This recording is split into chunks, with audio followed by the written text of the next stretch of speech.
Winners rise and losers fall. Reflexes sharp, minds enthrall. Gamers play, this never ends. SSL, where legends blend. SSL, we fight tonight. Battles in the storyline. From the shadows to the dream, we are the SOOP StarCraft League.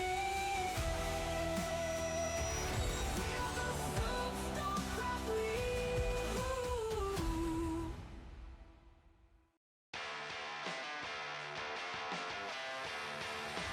한 명을 찍을 수 있다는 게 굉장히 크더라고요. 이번 시즌에는 토스전을 하고 싶긴 했어요. 지금 명단을 보니까 뽑고 싶은 사람이 없더라고요. 테란 쪽으로 생각하고 있습니다. 테란 쪽으로요? 영웅이를 뽑으면 제동이 형이 딸려올 수도 있을 것 같은 좀 불길한 느낌이 들어가지고 저를 뽑아주신다면 제가 또 원하는 사람을 또 뽑아드리겠습니다. 토스를 제가 웬만하면 뽑을 것 같은데 사실 둘 다 제 다음 조는 가기 싫어하는 것 같아가지고 얘기 잘 들었고 무릎이라도 꿇을까 어떻게? 야야야야야! 오! 아, 제가 장윤 처리를 할게요. 뭐야? 그냥 복수하고 싶어요. 저번에 져가지고 제가 하겠습니다. 답은 좀 나와 있는 것 같죠? 역시나 한국병영. 뽑혀가지고 뭐 다행이고 윤철이한테 너무 많이 맞았기 때문에 이제 다른 사람이 맞았으면 좋겠습니다. 알겠습니다. 예.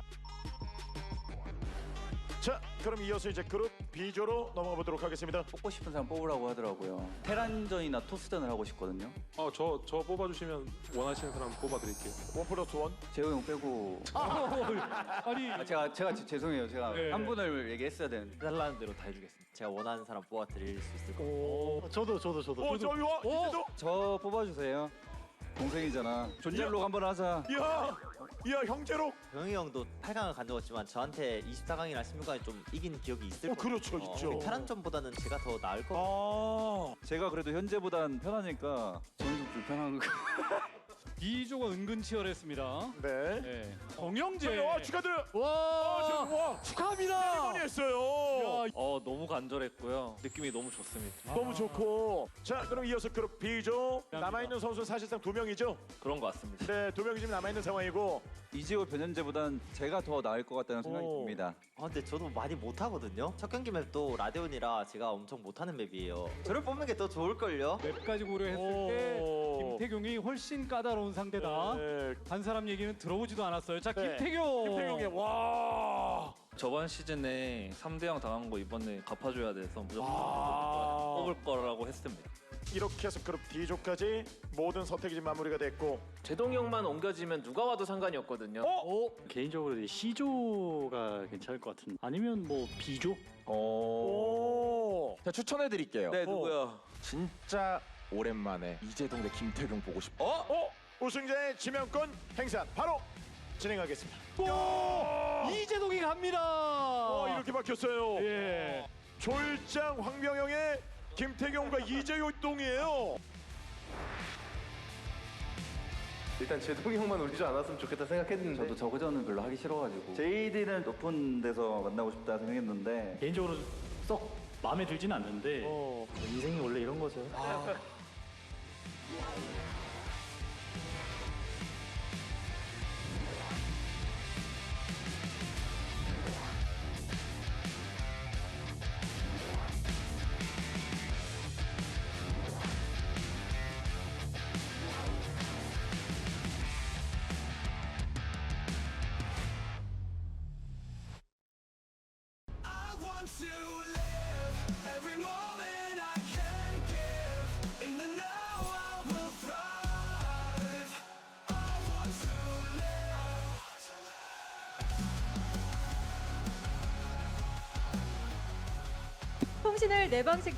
Hello and welcome to Group B of the round of 16 here at the 2024 SOOP StarLeague Autumn Season, done in partnership with KB Live Mobile.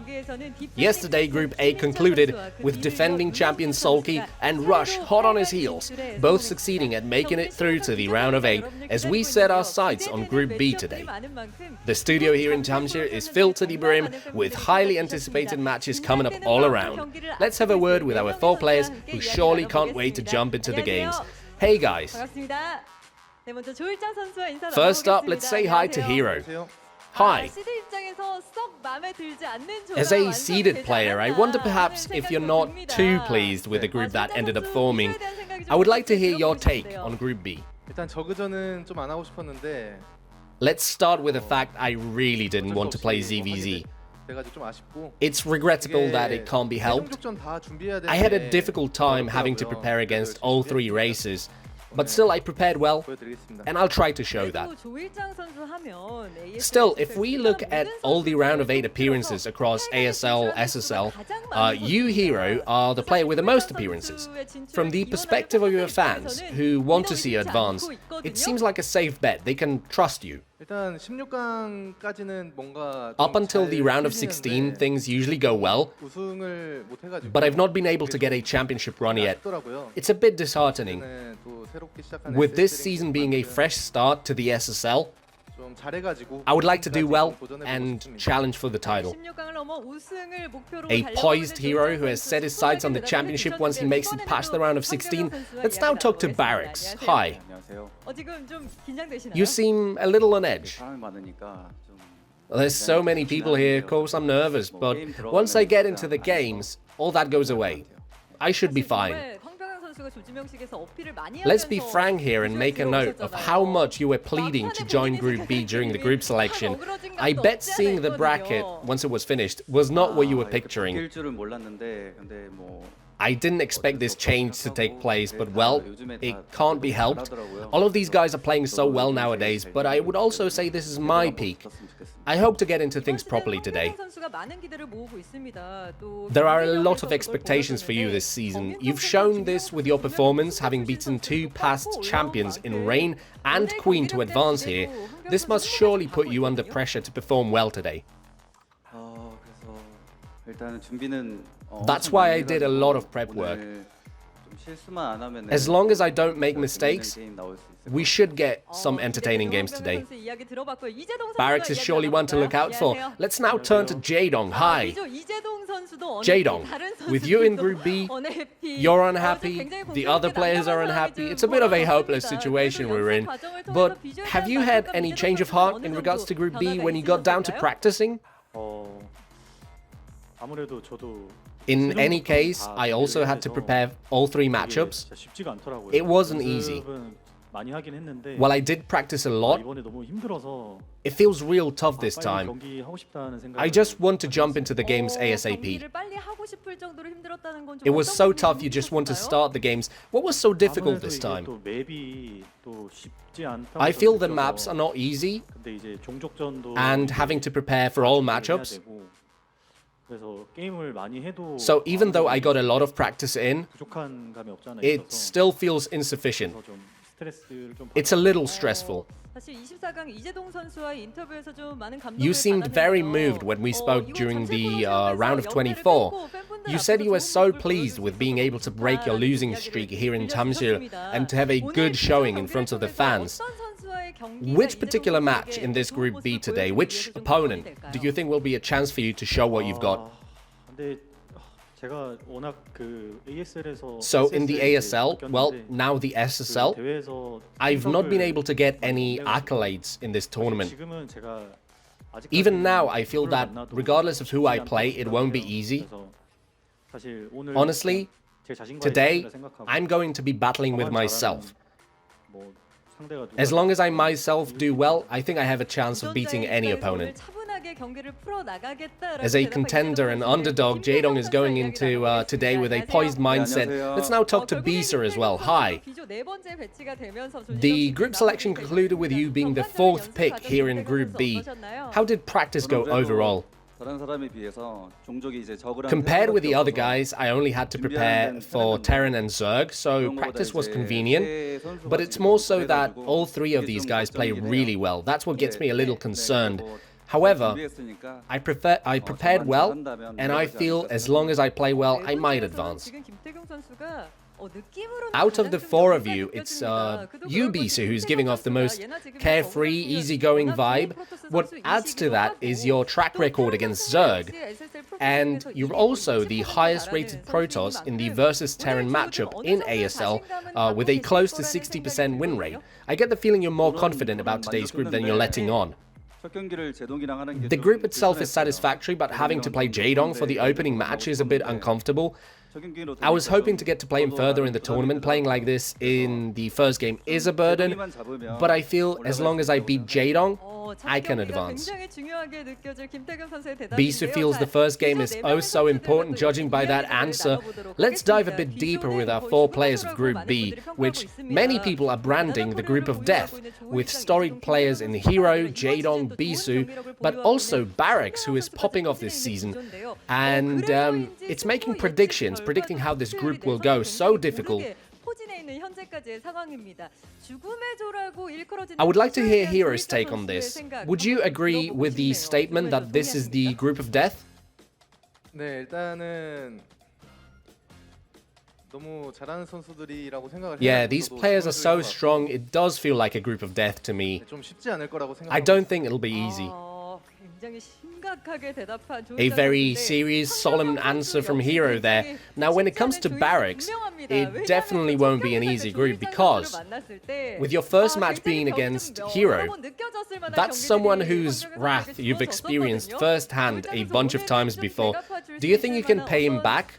Have you brought any secret weapons with you today? I've had a lot of slip-ups in the early to mid-game in matches against Hero. So that is what I focused on when preparing. I would like to show how I've changed compared to back then. The then Barracks and the now Barracks are different. Can't help but feel excited hearing this answer. Now, many people will have showed up for this one match in particular. 2 players who are meeting again after such a long time. This is their first official game in the history of ASL SSL after 13 years. 4,882 days. It's the Bisu Jdong clash. I would like to hear how the parties involved in this conflict feel. Jdong? I mean, I've already lost my bite. What are you talking about? You had such a great showing in the round of 24.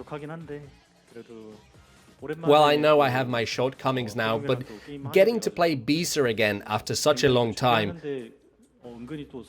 even when I was practicing for this, it made my heart flutter. Playing offline will be ever so much more difficult, but I'm looking forward to it. Despite what Jdong is saying, he still shows he's the tyrant whenever he plays, and Bisu seems well aware of that, seeing how he views the first game as very burdensome. Bisu? It sure is demanding, but I too am looking forward to playing Jdong. I can't wait. Now, while it probably won't be as good as whenever we played back in the day, I will still do my best. I bet the fans gathered here is who is most excited for this Bisu Jdong clash. Let's hear some closing remarks from our 4 players ahead of Group B of the round of 16. Jdong? A lot of fans are showing their support today. I will advance so that you guys can show up for the round of 8 as well. Good. Hero? A lot of fans came to cheer today indeed. I will show some good games. Looking forward to it. Barracks? I'll have a good showing and advance to the round of 8 for the very first time. Can't wait. Bisu? Many people showed up because of the fond memories they have. I will try and help create some new memories today. Got it. Looking forward to some great games from you guys. Thanks for the interview. You're watching Group B of the round of 16 of KB Live Mobile 2024 SOOP StarLeague Autumn as we ponder which 2 of our players will stay alive to fight another day. Let's get these matches underway.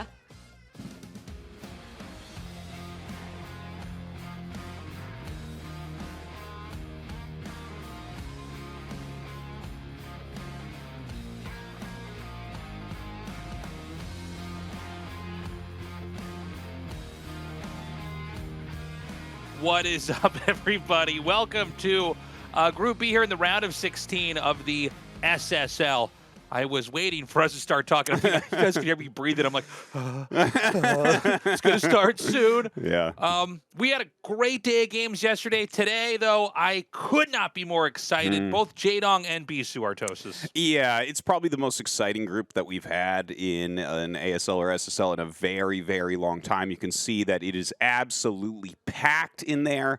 And it makes sense, right? It's the greatest Zerg of all time against the greatest Protoss of all time to open the show, and they might play twice, who knows? And on top of that, I mean, the other two players are very exciting as well. Hero is the most consistent player in ASL history, and Barracks is, I mean, you can make a case that he's the strongest of the up-and-coming Terrans. He just keeps making it. Yeah, you know, he's got a lot of confidence. There's that shot that Artosis was talking about, completely packed in here. This is a pretty large venue, too. I feel like no matter what we do with camera shots, we can never really show how full it is just because of the way this studio is structured. But a lot of people showing up today, a lot of people watching online. Of course, you guys at home here tuning in as well. Welcome. You know, a lot of people that watch the ASL now, SSL, a lot of them started, you know, in the early days before StarCraft 2. A lot of them started afterwards. And it's hard to emphasize just how special of a time it was when Jdong and Bisu were at the very top. And the fact that they're both extremely viable right now is very cool. StarCraft 1, currently in one of the biggest stages it's ever been in, by the way. Yeah. You know, there was sort of, it was referred to oftentimes as the golden era of StarCraft 1, although I feel like we're in a second golden era here now this year and the last couple years of ASL. But we've got all these great new players. You know, we saw Rush playing phenomenally the other day. Players like Mini, Snow, who were, I guess, in the background, you could say, in StarCraft 1, but now are really up in the front. And then you've got these old school legends like Jdong and Bisu playing today. Yeah, and they're in great shape. This is an amazing group. I think this is going to be the most fun group that we have in here. Actually, I personally am looking forward to Group D because I just want to see Stork wear these Terrans as boots. But, you know, this group is going to be really, really good. I think it's very hard to predict. You know, Barracks is strong. Like, he is the smaller name here, but this guy is 400 APM. He gets great build orders from various people. Like, one of these seasons, Flash gave him all his builds, and he made it into the round of 16 when he really wasn't good enough. So, like, the guy knows how to source his strategies directly from the source. It's organic strategies, tasteless, just completely. He is someone that can cause an upset, is what I'm trying to say here. And then you look at 100%. Bisu and Jdong are in great shape right now. You know, I like for last season, I was talking about how I was like, oh, Bisu could win this season. He's playing so well. He's still playing really well, maybe not quite as dominant as he was last season. But this is a group I feel like tailor-made for him. I couldn't see him beating all three of these players.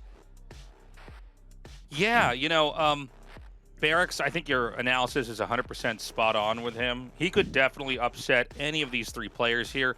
Hero is probably the strongest. He's the most likely to just advance straight out of this group. He really doesn't seem to have any player he's weak versus. His playstyle is very solid. Both Jdong and Bisu are looking very good. Throughout all of the previous seasons of ASL, Bisu was probably overall the most consistent. Yeah. I guess if you put Flash in that category, he was really the best out of everybody. But Bisu was right after him. You know, Bisu's performed better than Jdong and Stork have. Jdong has expressed a strong desire to come out and dominate and crush. Keep in mind, for a long time he was in StarCraft 2. He came back. He was never quite in the same shape as he was in previous, maybe we could say better shape, but not able to perform at the same results as he was in the past. Bisu, a player that never left StarCraft 1, was playing the whole time and has been consistently just a very scary player. Yeah, and I mean he's choosing a great time to really kind of peak as well. He is looking fantastic. The only thing I worry about with Jdong is his Zerg versus Terran, but we'll talk more about that later if he has to do that. Look at this guy, man. 2 second places, 5 round of 4s. By far the most consistent player in history. Yeah, and he really makes it look easy. Hero's very good at planning. He's very good at getting a read on his opponent. And I do feel like he is a step ahead of everybody here. This guy is so consistently in top 4s. It's crazy. When they do group selection, the chair he sits in has ass groove in it Tasteless. Like, that's how often he's been in that chair.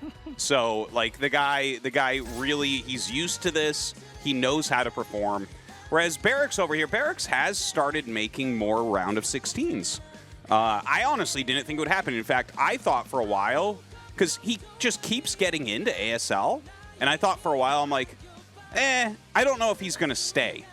But it's pretty clear he's going to stay at this point, right? Because he's making more round of 16s, not less round of 24s, which I find, the guy's good. He is a very good Terran player. You know, he does have the confidence that a lot of these other weaker players don't have. He seems to be very comfortable, very natural on stage.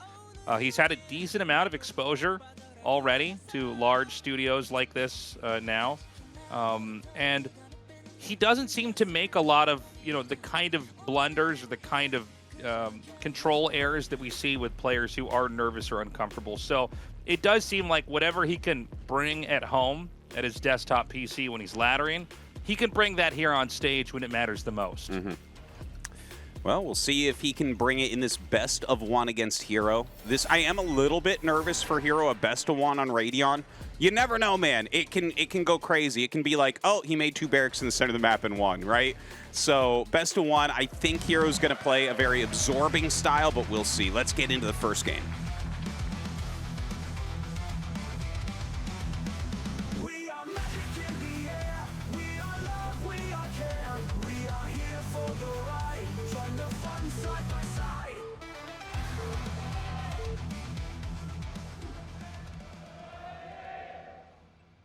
Okay, we've got Hero here in the top right, Barracks in the bottom right.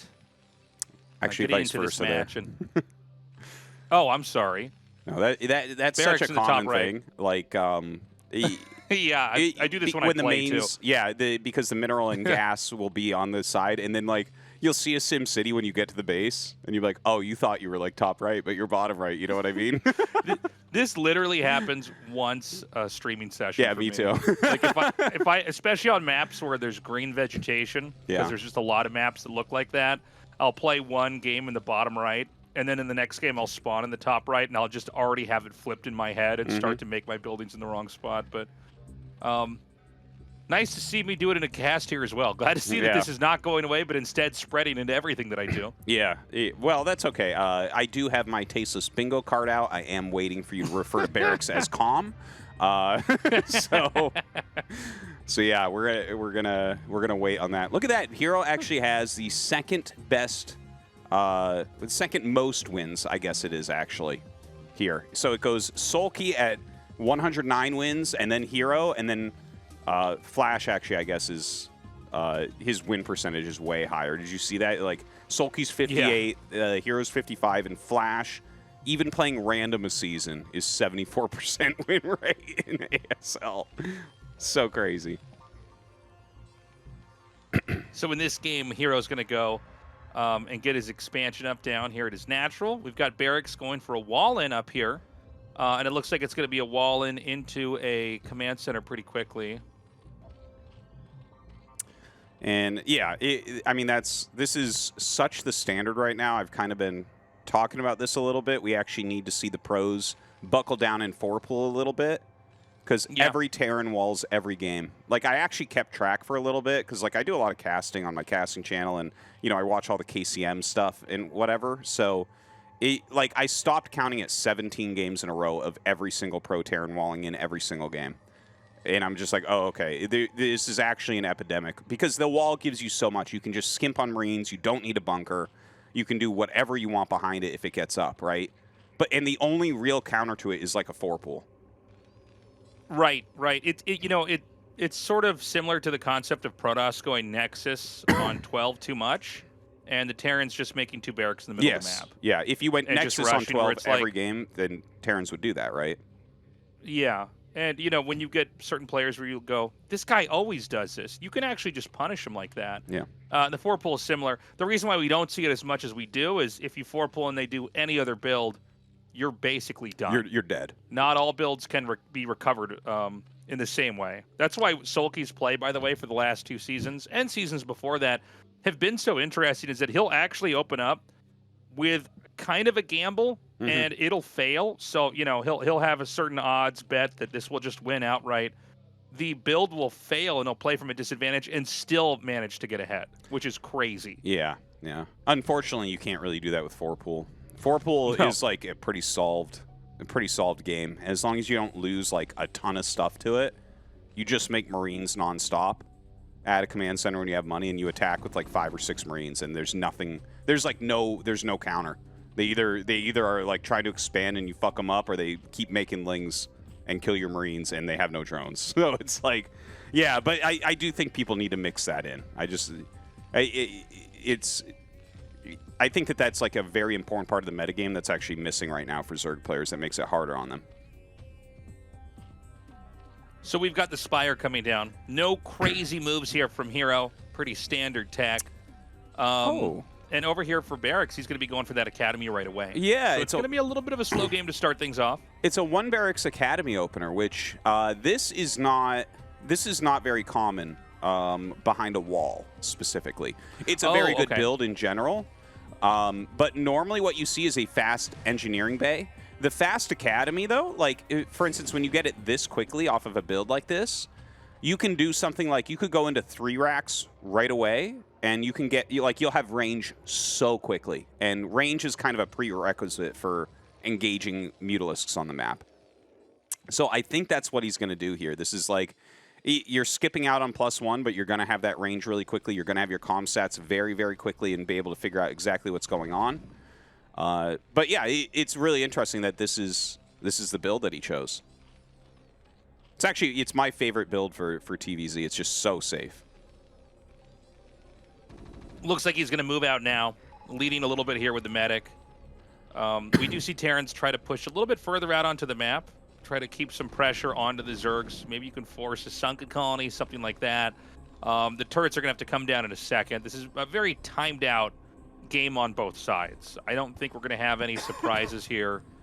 You know, the mutas are about to hatch. We have the 3rd base being taken at the natural location.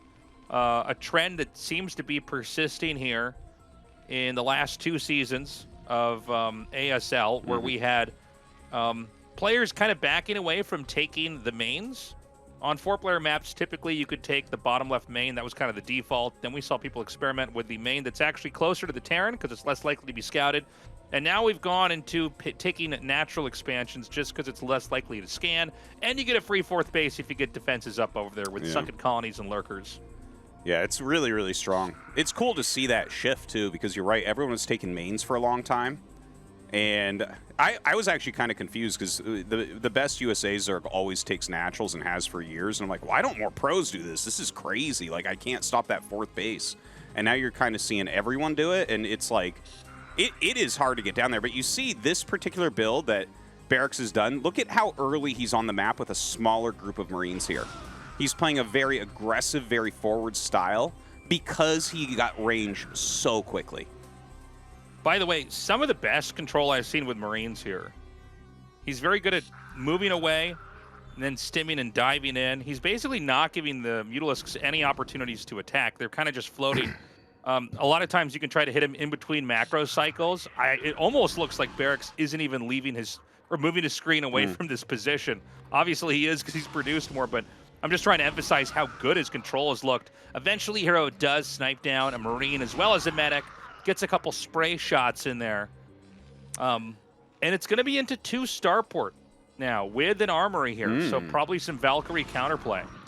Yeah, those Valkyries are going to be very, very strong for a nice timing here. This is actually... I'm kind of excited about what I'm seeing here from Barracks. This is a really interesting take on how to play a walled expansion in an Academy rush. Or rather, specifically a 1 Racks Academy rush. He has skimped on turrets pretty hard because he was out there so much. Well, I guess he has 3 next to his CC now. He is being pushed back a bit. But, like, he really kept that forward pressure. But notice how he retreated pretty quickly. Like, Hero was actually getting ready to do what we always see from Sulky, which is just crush that army. And as long as he prevents that, he's in good shape. Like, a lot of mutas have been made. A fair amount of lings have been made. And now he's just going to sit back, defend, and get up to those Valkyries and try to hit a timing. I think... this is some brilliant planning, really. Like, this is a really good idea. keep in mind, +1 air attack here is done for Hero. Hero hid the den, and now the Queen's Nest at the third base that's already hidden. So if you find that third base, you find everything. But, you know, how soon is a scan going to happen over there? We saw a scan at the natural, probably checking to confirm, you know, are there lurkers coming? Are there any Hydras out? He doesn't see any. He may assume that this is still just Ling Muta for the time being. The Valkyries are going to be coming out in a second here. Here's the first one. And it looks like he actually almost sent that too far out. Is he going to lose that? I guess he's going to be okay. Oh, that is a bit unforgivable. The other one took a lot of damage as well. Hero is really dialed in on his micro right now to almost pick off 2, but he did at least get 1.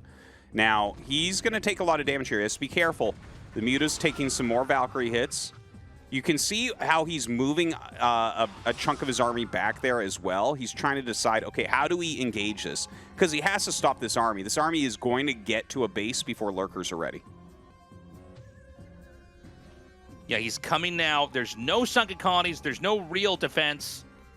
So it's all going to be about the army that you have. The Mutas are clumped up, and the abuse that they take as they run from those Valkyrie shots is huge. A lurker egg, actually a couple lurker eggs are going to be morphing here in a second. He can force the burrow here. It doesn't look like he's going to be able to get over here and deny this in time.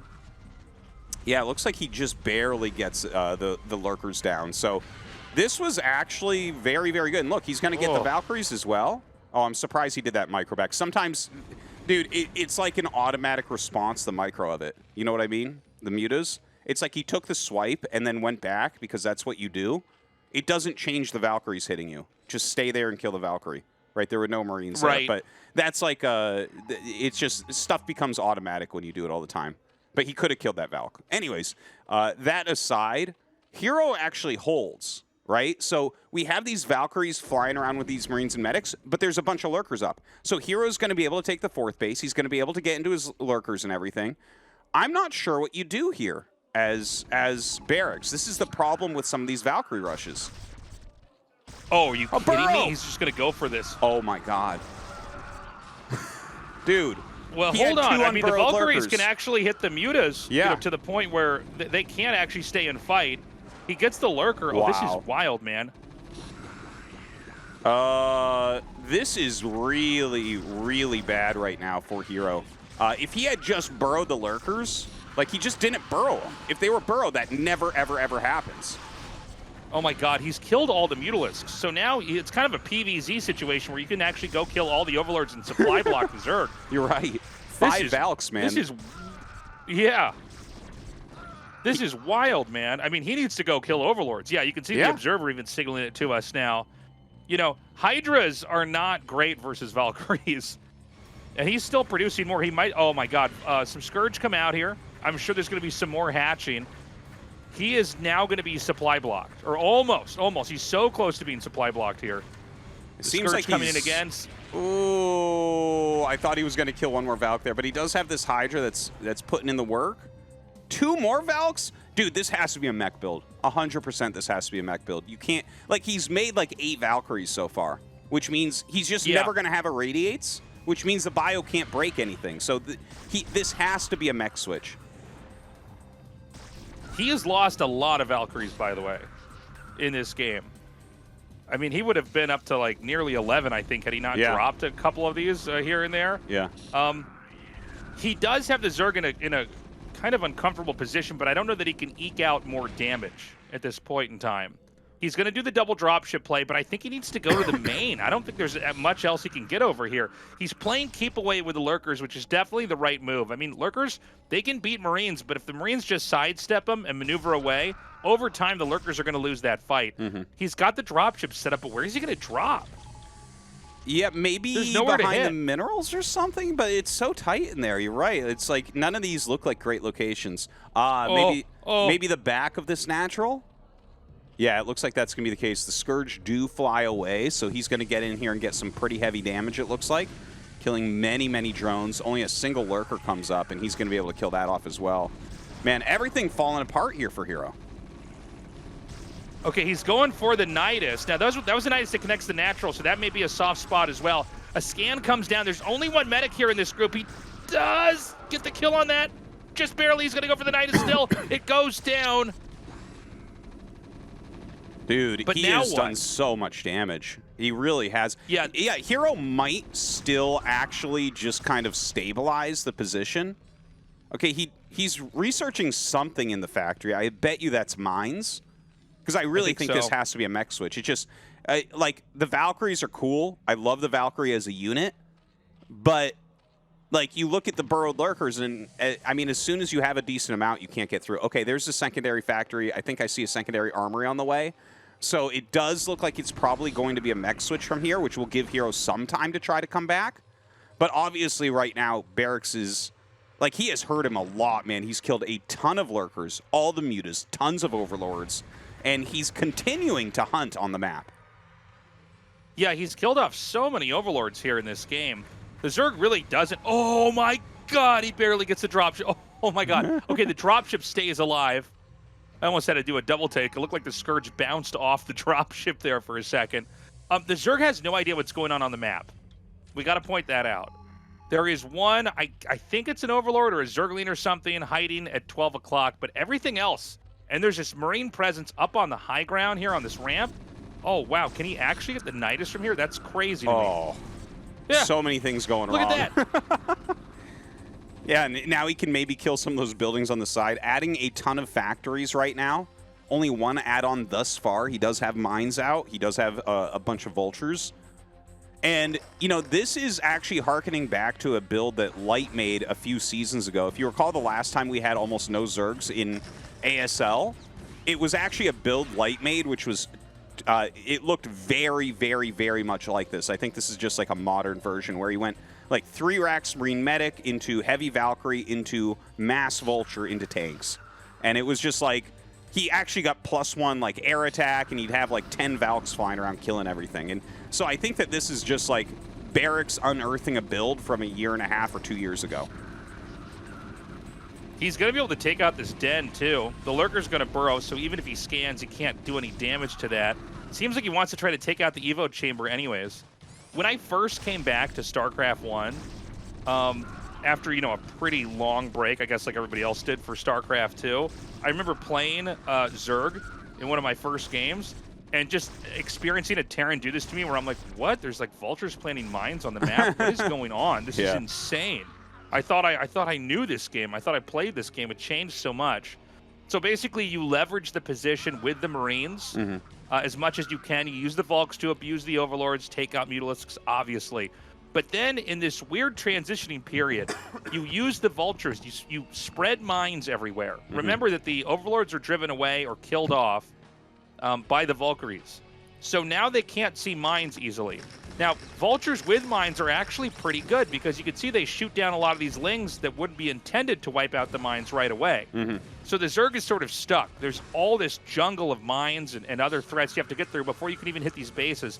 And then Terran can out-expand the Zerg, which is a crazy concept. Only instead of trying to control the game with Bio and Science Vessel, you're going to control the game with lots of siege tanks. Dude, he's trying to go to 6 base. Oh my God. Standard that for does Beck seem is... like that's probably too much. Yeah. The standard for going to mech switch is you want 4 bases total, including your main and natural. So like you double expand and you just really get the mech going. That's just kind of like what you need to be able to spend mech units like bio units, where you can actually, you can lose them without, you know, you don't have to build, you know, like an endless tank army. You can just kind of do that with 4 base. So the fact that he's taking 6 is kind of crazy. He has a lot of map control, but you can see Hero finding a little way up the left side right now. Yeah, he's navigating his way up here. Now, remember that although Vultures and tank shots don't do damage in Dark Swarm, splash damage does do some damage in Dark Swarm. Unless it's a Lurker or burrowed underground, in which case you can't get any interaction with that. But the idea here is basically that you would just set up enough siege tanks that there's this damage barrier that you can't really surpass. By the way, we're going to end up on 4 bases anyways, Tastosis. It doesn't look like the 6-base ambitions prove to be possible. My bet is that Barracks had so much money, and he just, I think we've all been in this position in a game of StarCraft. You just start trying to spend it on anything because you know you can't take that money into the next game. So I think that's how we got the 6 command center play. Dude, I would have won ASL by now if you could take that money into another game. But yeah, this is showing that he was being a little bit too greedy.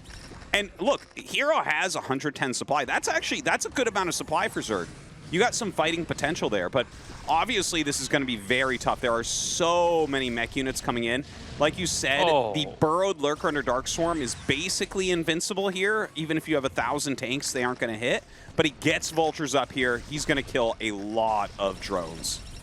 You know what's crazy is I've never seen mines planted next to Lurkers. It doesn't seem like it's the most safe way to fight, but it did seem to work for a second there. The Vultures are in here, and I don't know. It seems like the noose is tightening here for Hero. I mean, he's really having a hard time getting off the ropes, so to speak. He's been beaten up so much this game. He's lost control of his third. The Vultures are coming back here to reclaim these bases here at the top. I mean, Terran is nearly maxed out, 173 supply.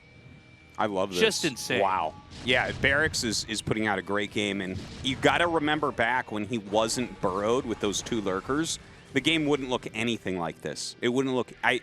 like, seriously, that was a game-losing moment. He got so far behind that even if there was SK Terran, I would give him a hard time. But this mech switch was really, really brilliant. You can see there's a little switch into mutas here to try to clean up the tanks. That can be a really strong move, but there's still Valkyries out. Yeah, the Valkyries are there. It looks like he found him. Sometimes in games like this, you can lose control, lose track of units like that. And so the Valkyries, I mean, it's going to be an easy response to the mutas. He does have science vessels here as well, so a Radiate is an option. I mean, a Radiate Valkyrie, I can't even counter mutas really more than that. Yeah. The mutas do have 1-1 against the 0-0 Valks, so they can, like, fight a little bit, and he will turn. He'll be able to kill these off, but still a very scary thing. Now, 1 Lurker under Dark Swarm, but he has Irradiates now, too. He has bought so much stuff. It's crazy, man. He's just like 6 command centers, Irradiate, mass tanks. You know, he has every tool that he really needs to win this game. He's even got some Goliaths in here. The mutas can't quite engage. The Scourge are going to come up here. It looks like they get shot. Well, at least one of them gets shot down. A drop. The muta counterattack up here at 12 o'clock. This is showing just how scary Hero is. Even when he's down this much, he's still kind of causing problems. But, I mean, the sheer volume of income that Barracks has, the amount of mech units he has, the fact that he has so many expansions that Zerg almost can't stamp them all out. Yeah. Once one falls, another one pops up somewhere else. Truly is phenomenal. I mean, if Dark Swarm wasn't a factor in this game, we would already be going into a commercial break. Yeah, yeah. And look at how much he's done with these mutas. Hey, if he can clear that one big army of Barracks, this one right here, I think he actually could if he brings all of his Mutalisks together. I think he actually would kill that. But if he does, is there a chance for him to win? Because this is really what's killing him right now, is losing this base. Yeah. Yeah, I don't know that he could save it. There's some Valkyries here in the back that are going to try to help defend. I think there's actually enough mutas. Yeah. The Barracks is going to lose this fight. So remarkably, he's still here. He can set up new bases. Oh, hold on. More Goliaths and Irradiates are going to come down here.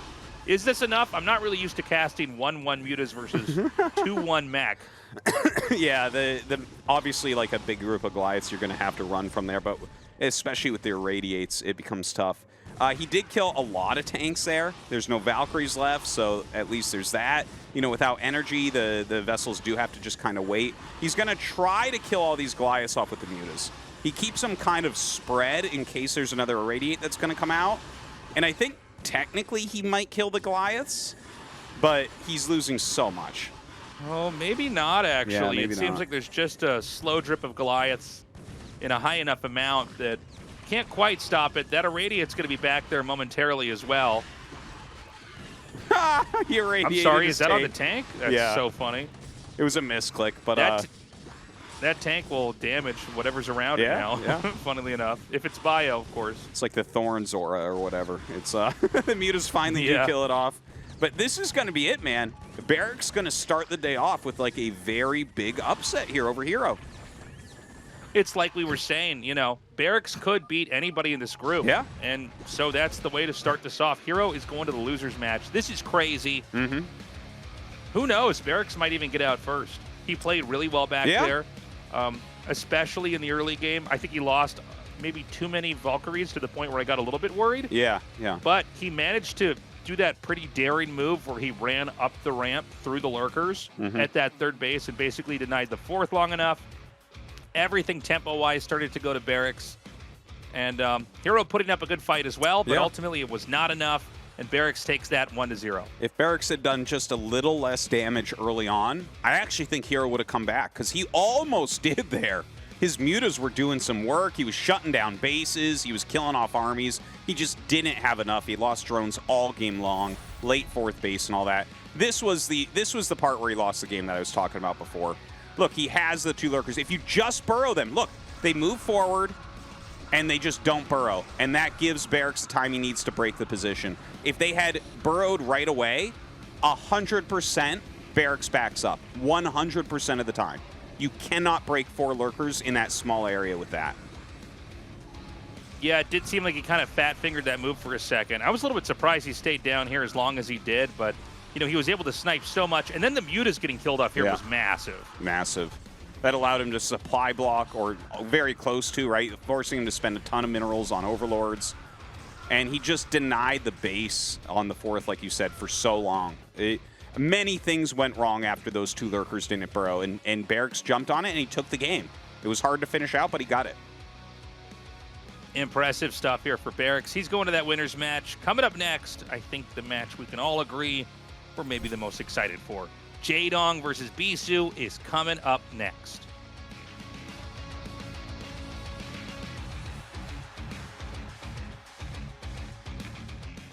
틀에 박힌 건 그만. 구석은 사양할게.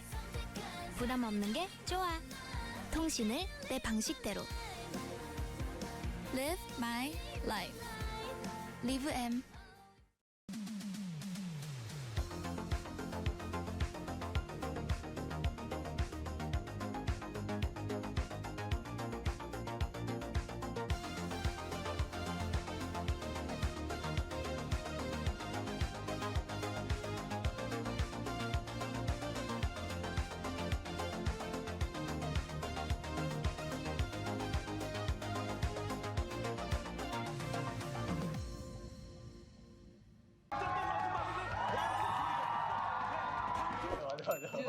저녁 식사 시간.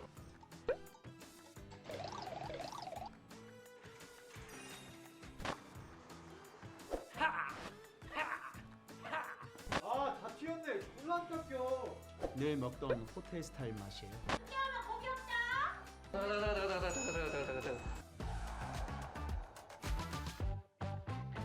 여러분, 저희 놀러 왔습니다. 물맑은 스무선으로 왔습니다. 백일장을 끝일까? 해살이 돋았다. 근데 허브맛 솔트도 좋은데 아니요? 네. 맛있겠다. 닭볶음탕을 할 때는 누구한테 말한 거야? 카메라는. 요리할 때는 좀 조용히 할 줄 알았는데 다큐멘터리 아니에요, 여러분들. 오, 맛있어. 오. 바베큐 파티! 진짜 맛있겠죠? 맛있네? 양념이 좀 깔려네. 아, 이제 약간 뭔가 마지막 촬영이라는 느낌이 난다. 이렇게 스태프들하고 같이 먹으니까. 내가 몇 년 사이 힘든 일 있을 때마다 언니가 항상 있었던 거 알아? 약간 찐한데? 고래같이 깊은 큰 마음을 가지고 있는 나 진짜 너무 많이 웃는다. 이슬이가 읽어줘. 이슬이가 읽어줘. 사랑해요.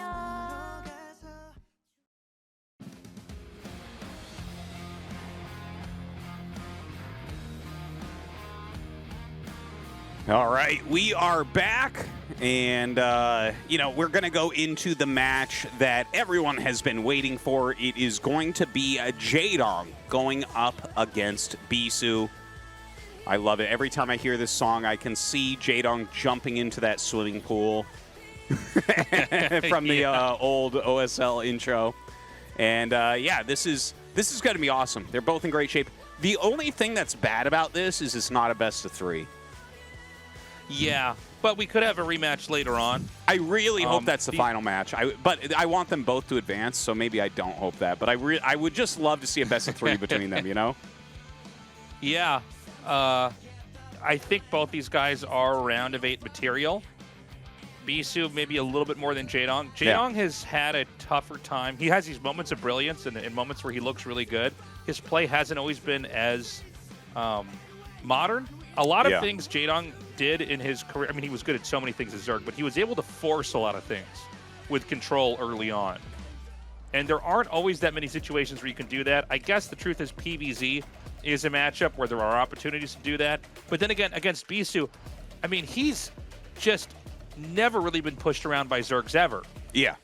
Yeah, Bisu was the answer to Zergs like Jdong. And then Jdong became the answer to Protosses like Bisu. I mean, it's really been a great back-and-forth fight between them. The two best players at the peak for these two races. But, yeah, I got to say, like, I don't know how this one will end up going. I think Jdong is really strong ZVP right now. Bisu always very strong in Protoss vs. Zerg. I'm excited. I'm excited, Tasteless. It's going to be fun, and it's so cool to see these guys are both playing now, and they're both in great shape. You know, we have players from different eras, but having these two guys here, I mean, I'm happy with whoever moves on, honestly. You're kind of cheering for both of them. I hope we have a good long game here. Yeah. These guys have a lot of history in the matchup. They know each other very well. You know, Bisu, he can do the Forge Expand. He can do the weird 2-gate or 1-gate cheese. He can do the Gateway Expand. He seems to lean more on Gateway Expand, but anything's possible. Jdong has done a decent amount of busts, but also shows really solid macro play. Enough guessing, guys. It's time to get into this match here with Bisu versus Jdong.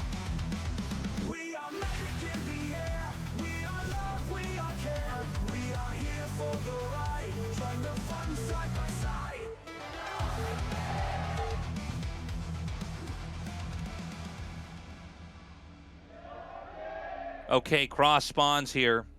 Jdong in the bottom left, Bisu in the top right. Real quick here, guys, if you want to support us in what we're doing here with the SSL, formerly known as the ASL, please support us at the Patreon, patreon.com/ASL English. We would not be able to do it without you guys, and we're so happy to do it. We love this game so much. Yeah. Well, the fact that we are still building storylines around Jdong versus Bisu in 2024, when they used to play in 2007, 2008. It's wild, man. I love the longevity of it. It's just...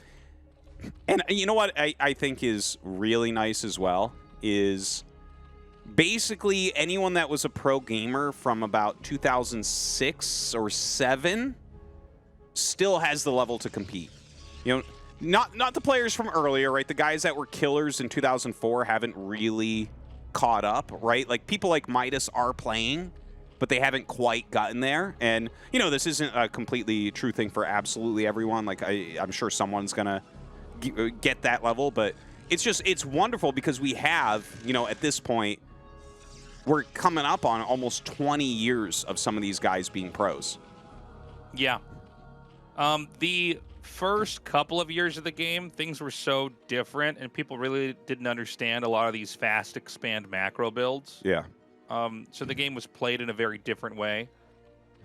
But, you know, who knows? For as long as this game's been out, we could have somebody super, super old school come back and grind it out for a little bit and maybe even compete there as well. Yeah. Busan and Nada are the... I just wanted to give a shout out to our boys, Busan and Nada, the two oldest pros that have made it into ASL. Yeah. And they are like... Busan especially old. Yeah. And Nada actually, he had Larva dead in his series. So, yeah, they're very old pros that actually did kind of peak up very, very high. And I hope to see him back one day. So in this game, Bisu went for the Gateway Expand, which seems to be his go-to opener in competitive play. And it's going to be in cross spawns. Bisu, I do feel like, is still to this day maybe the smartest with this build order as far as like getting value out of the opening. He'll hide zealots in certain spots or do fake outs pretty well. You know, for the Zerg in this position, there's actually two bases that could be taken as a third. Could be the 6 o'clock spot. It could be the little triangle base. And of course, there's always that kind of alternative style of play where you take another natural, which seems to still permeate in online play, not as much in the most competitive tournaments, but it's always a possibility. Bisu does get the pro block here. Yeah, and he's still sending his Zealot right over here to the entrance. And oh, I'm sorry, he's going to come up here to where this third base would be. Well, he prevented it for a while, so he can actually put quite a bit of damage on it. But 6 slings on the way. Second Zealot is coming, and don't forget there is a Nexus coming up. Right. This forces the Zerg to make a lot of Zerglings, but there's these little wedge areas that you can use the Zealots at if you can hide them well. But Jdong comes in here and he blocks that off on that side. Pretty good control here from Jdong overall. Oh my God, Bisu's actually still alive? This is crazy. That very hurt Zealot didn't even get one more attack off, but Jdong basically dealt with that perfectly. The probe died very, very quickly when it was coming back to check if lings were coming, so that was a bit of a mistake there from Bisu. And then loses both those Zealots to like the minimum amount of lings you can really clean that up nicely with. So, so far, so good for Jdong. Yeah, Jdong has not made a forge. He's made a core and a gas. So he puts a little bit of pressure on. He's okay suiciding those Zealots. He probably would have wanted to put them a little bit further behind the minerals first because they get better surface area. But he's cutting corners. This is kind of scary to do against Jdong. Jdong's known for being occasionally really aggressive with counterplay. He's going to use this probe to kind of gauge how much Jdong has. So if he sees a ton of speedlings come out here and surround that probe, he knows he needs to scramble and get that cannon up. But for now, I think he's going to get a Stargate even before the cannon. He might hold off on that cannon even a little bit further if he can. And this reminds me a lot of the play that we saw Mini do, which is really effective. This is actually kind of amazing to see Bisu push the limits as far as we see Mini do it. Like Stargate before cannon, I can't think of anyone else that I've seen do this at the top level and succeed with it. Look at this. He still hasn't started cannon. That's absurd. Now think of the older style of play that Bisu had. He would be getting +1 weapons and maybe +1 air attack and just trying to attack in. He would do that more control approach, but he's staying back. He's really kind of, I wouldn't even say defending, just powering. You know, and using the scouting probe to basically ensure that there are no threats. Now, when Ling's speed finishes, he knows there is going to be a problem out here. He sends his Zealots out halfway across the map and sends them right back. Oh, sorry, he has actually one, I think, that's fractioned off. Yeah, and Jdong is actually looking for that. He knows that there's one Zealot that wasn't there. His Ling actually ran into the 3 as they retreated. Great catch from Jdong. Dude, they're both really dialed in. Just watching this game right now, like Bisu is pushing every edge he has. Jdong is 100% on top of the Zealot counts and where they're at and how many lings he needs. I'm getting some chills right now because this is like, they are both playing brilliantly. We aren't seeing any mistakes. Yeah, we really aren't. And it looks like behind this, he is going to get the air weapons upgrade. So he's going to be going for Corsairs. He is going to be getting that +1 attack upgrade. But with the Corsair being out earlier like this, he can basically scout. He can come in here and check. He'll be able to see, even in cross spawns in the main, he can see the second gas is taken. He has the eggs and the spires done. So he knows there's going to be a real threat. He's probably going to keep that +1 air attack upgrade, and he can get back home. Yeah. So for those of you who might be confused, like, why is it a big deal he got a Stargate before he got, or maybe a core before he got a Forge, and a Stargate before he got a cannon, it's because he can get that scout off. Yeah. He sees exactly what he's looking for, and he pulls back. And he's not going to lose anything to Scourge here as well. Already 3 Corsairs out, looking very, very strong. That full scout showed him, you know, the 5 hatcheries, as well as a Hydralisk Den already on the way. He knows where some Overlords are.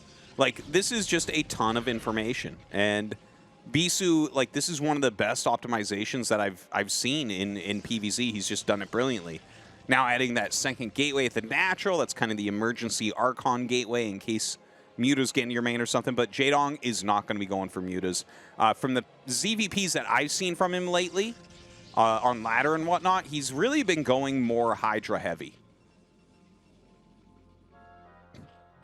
That does seem to be what he really prefers to do, is kind of power up, maybe get Mutas later on.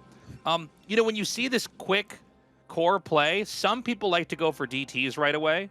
I know we've seen that with Mini. There are more conservative players like Rain that just go into 2 Templars and kind of, play defensive and macro up and keep the game very simple. But Bisu's going to go back into +1 air and +1 ground attack delayed. So this is Bisu kind of sticking with what I think he's best known for, which is plowing into the Zerg, attacking, bullying them, punishing them. But Jdong's playing really well. Look at that near surround on that that Zealot back there. Is he going to have a counterattack? Oh, my God. They're both so good. Oh, man. And actually, Jdong does get in on top of some of these cannons, but the placement of that 3rd cannon as well as the Zealot were so good, plus the probe pull, like a perfect defense there from Bisu. It's become really popular to do these counterattacks to +1 speed, +1 Corsair, +1 speed lot timings. Is you just run back in there. A lot of times they only have 1 cannon. It's interesting to see Bisu just makes 3 in that moment. And the DT is going to slip through this. Oh, man. Does so Jdong they both have even see timing that? attacks here. Yeah, that's going to be the big question. If there's no Storm back at home, the Protoss can still lose. He has a Templar. I don't know if Storm's been upgraded yet. We don't have a way to check. But the DT should be able to kill off drones here. There's no Overlords. Oh, man. Speak of the devil. Yeah, he is so on top of it. He gets in there immediately. Now, here comes the push, but there's plenty of Zealots, so I don't think the Hydras can quite break through. In the meantime, that DT does get a few drones there at least.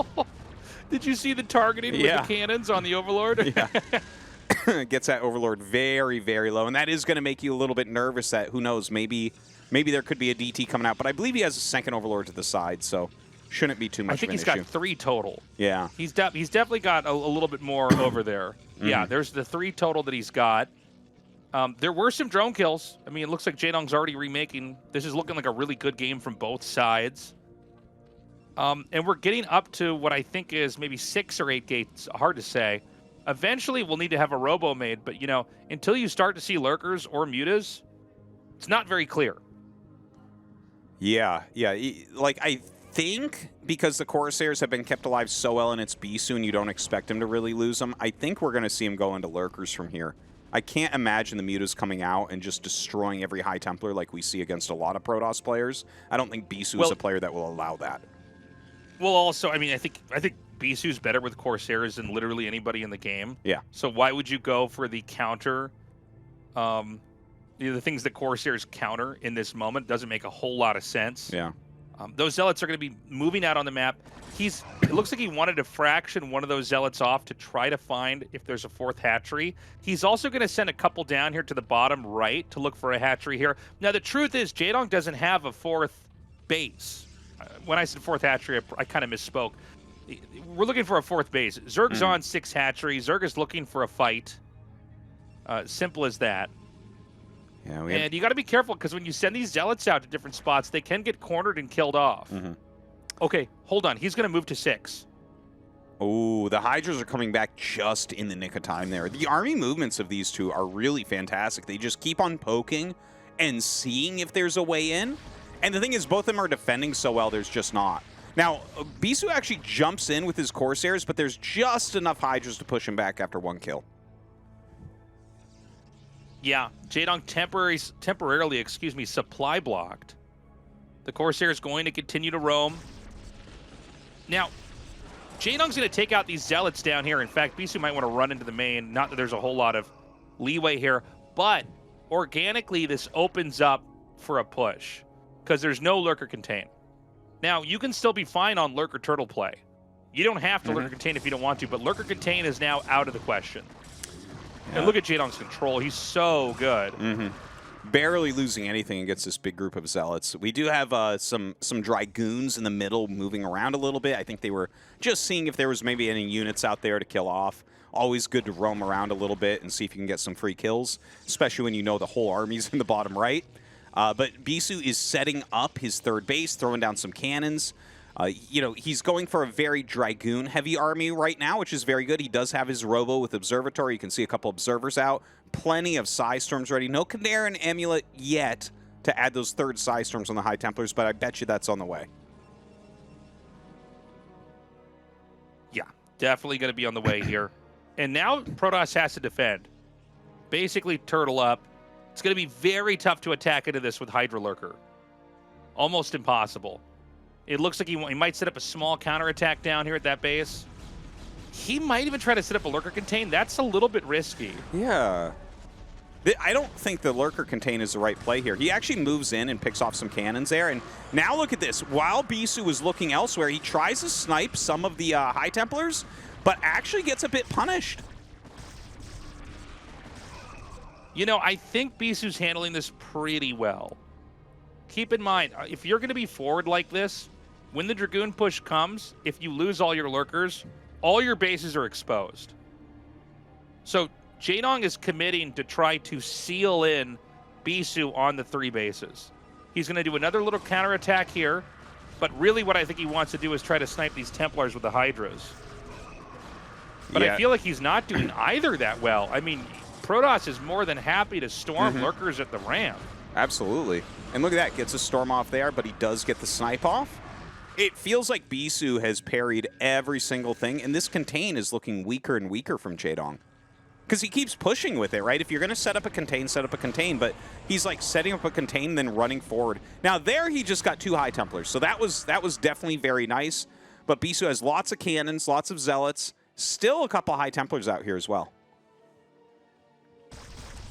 Now the push is going to come in. I think he's got enough Templars. You know, this is not a very wide area.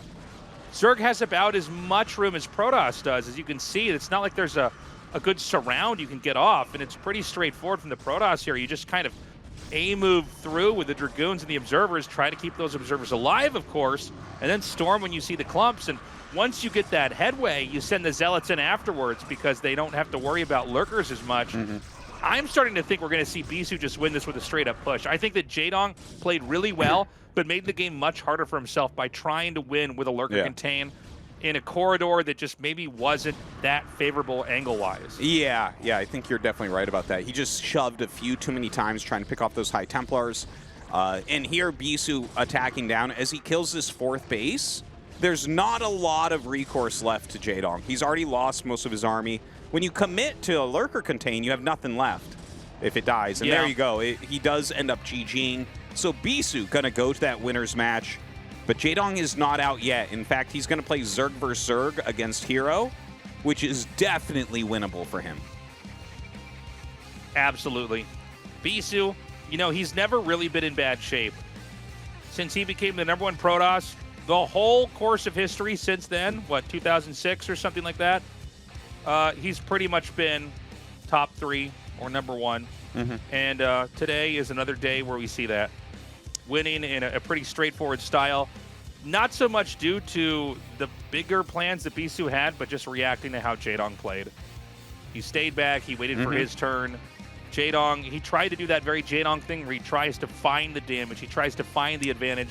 And sometimes, against someone like Bisu, there really isn't one. Yeah. This is a moment of that right now. Yeah. He was pushing in a little bit too much. Bisu made such great defensive positions between the cannons and Zealots over there, the Dragoons and High Templars at the other larger choke.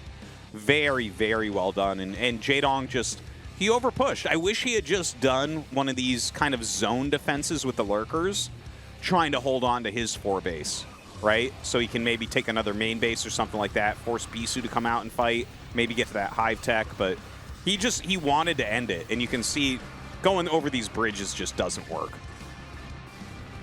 I think when you get players like Jdong who play like this, you feel so rewarded when you pull off the aggressive style that it feels like that's the play. Yeah. And then when you get against somebody who's just going to be perfectly set up, like Bisu, you can see that it's not going to work. Yeah. You know, we've all had games like this on ladder where, like, you do something aggro and you win a couple games against a bad player, and then you try it against somebody who's good and you get totally judo flipped. And at this moment, you can see Jdong's just going, I don't have enough Lurkers. Yeah.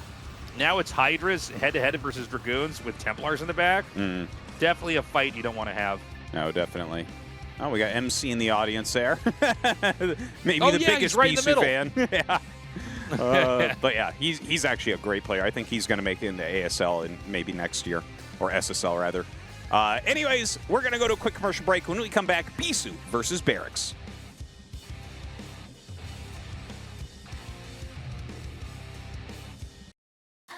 느낀 건 그만.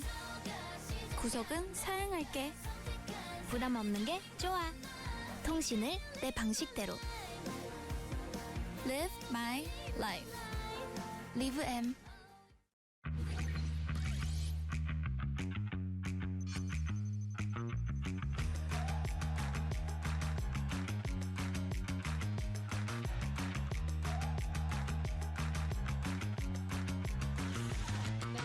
네. 제가 낼게요. 제가. 너가 맞추기?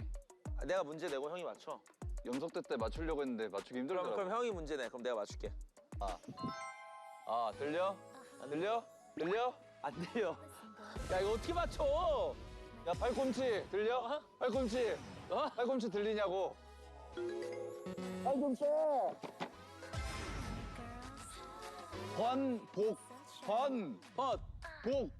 번복 연복 번복 전복 연복 번복 뭐?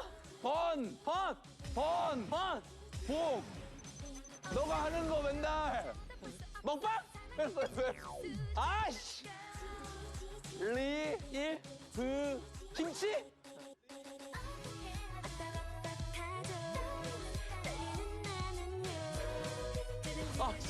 이거 뭐야? 주라고. 다섯 글자. 다섯 글자. 색깔 이상형. 색깔 이상형. 뭐야? 씨.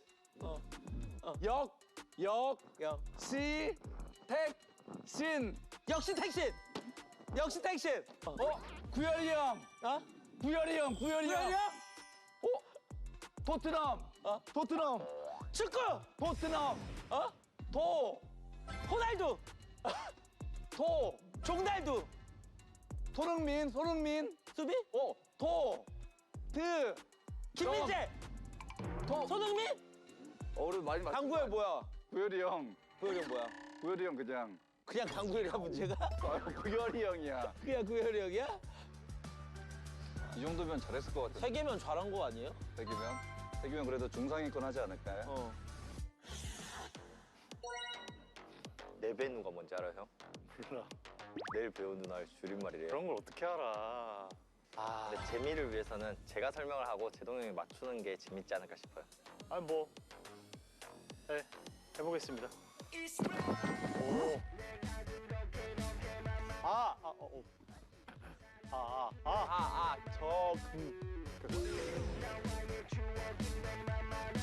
황금 빗자루. 뭐라고? 황금. 확인? 황금 빗자루. 뭐라고? 패스. 형 별명. 뭐 임마? 뭐? 패스? 16강. 뭐? SSL. 뭐? SSL. 대회. SSL? 대회 16강 맵. 16강? 네, 첫 번째 맵. 롤리팝? 네? 첫 번째 맵 대회. 뭐라고? 16강. 첫 번째 맵. 4인용 첫 번째 맵.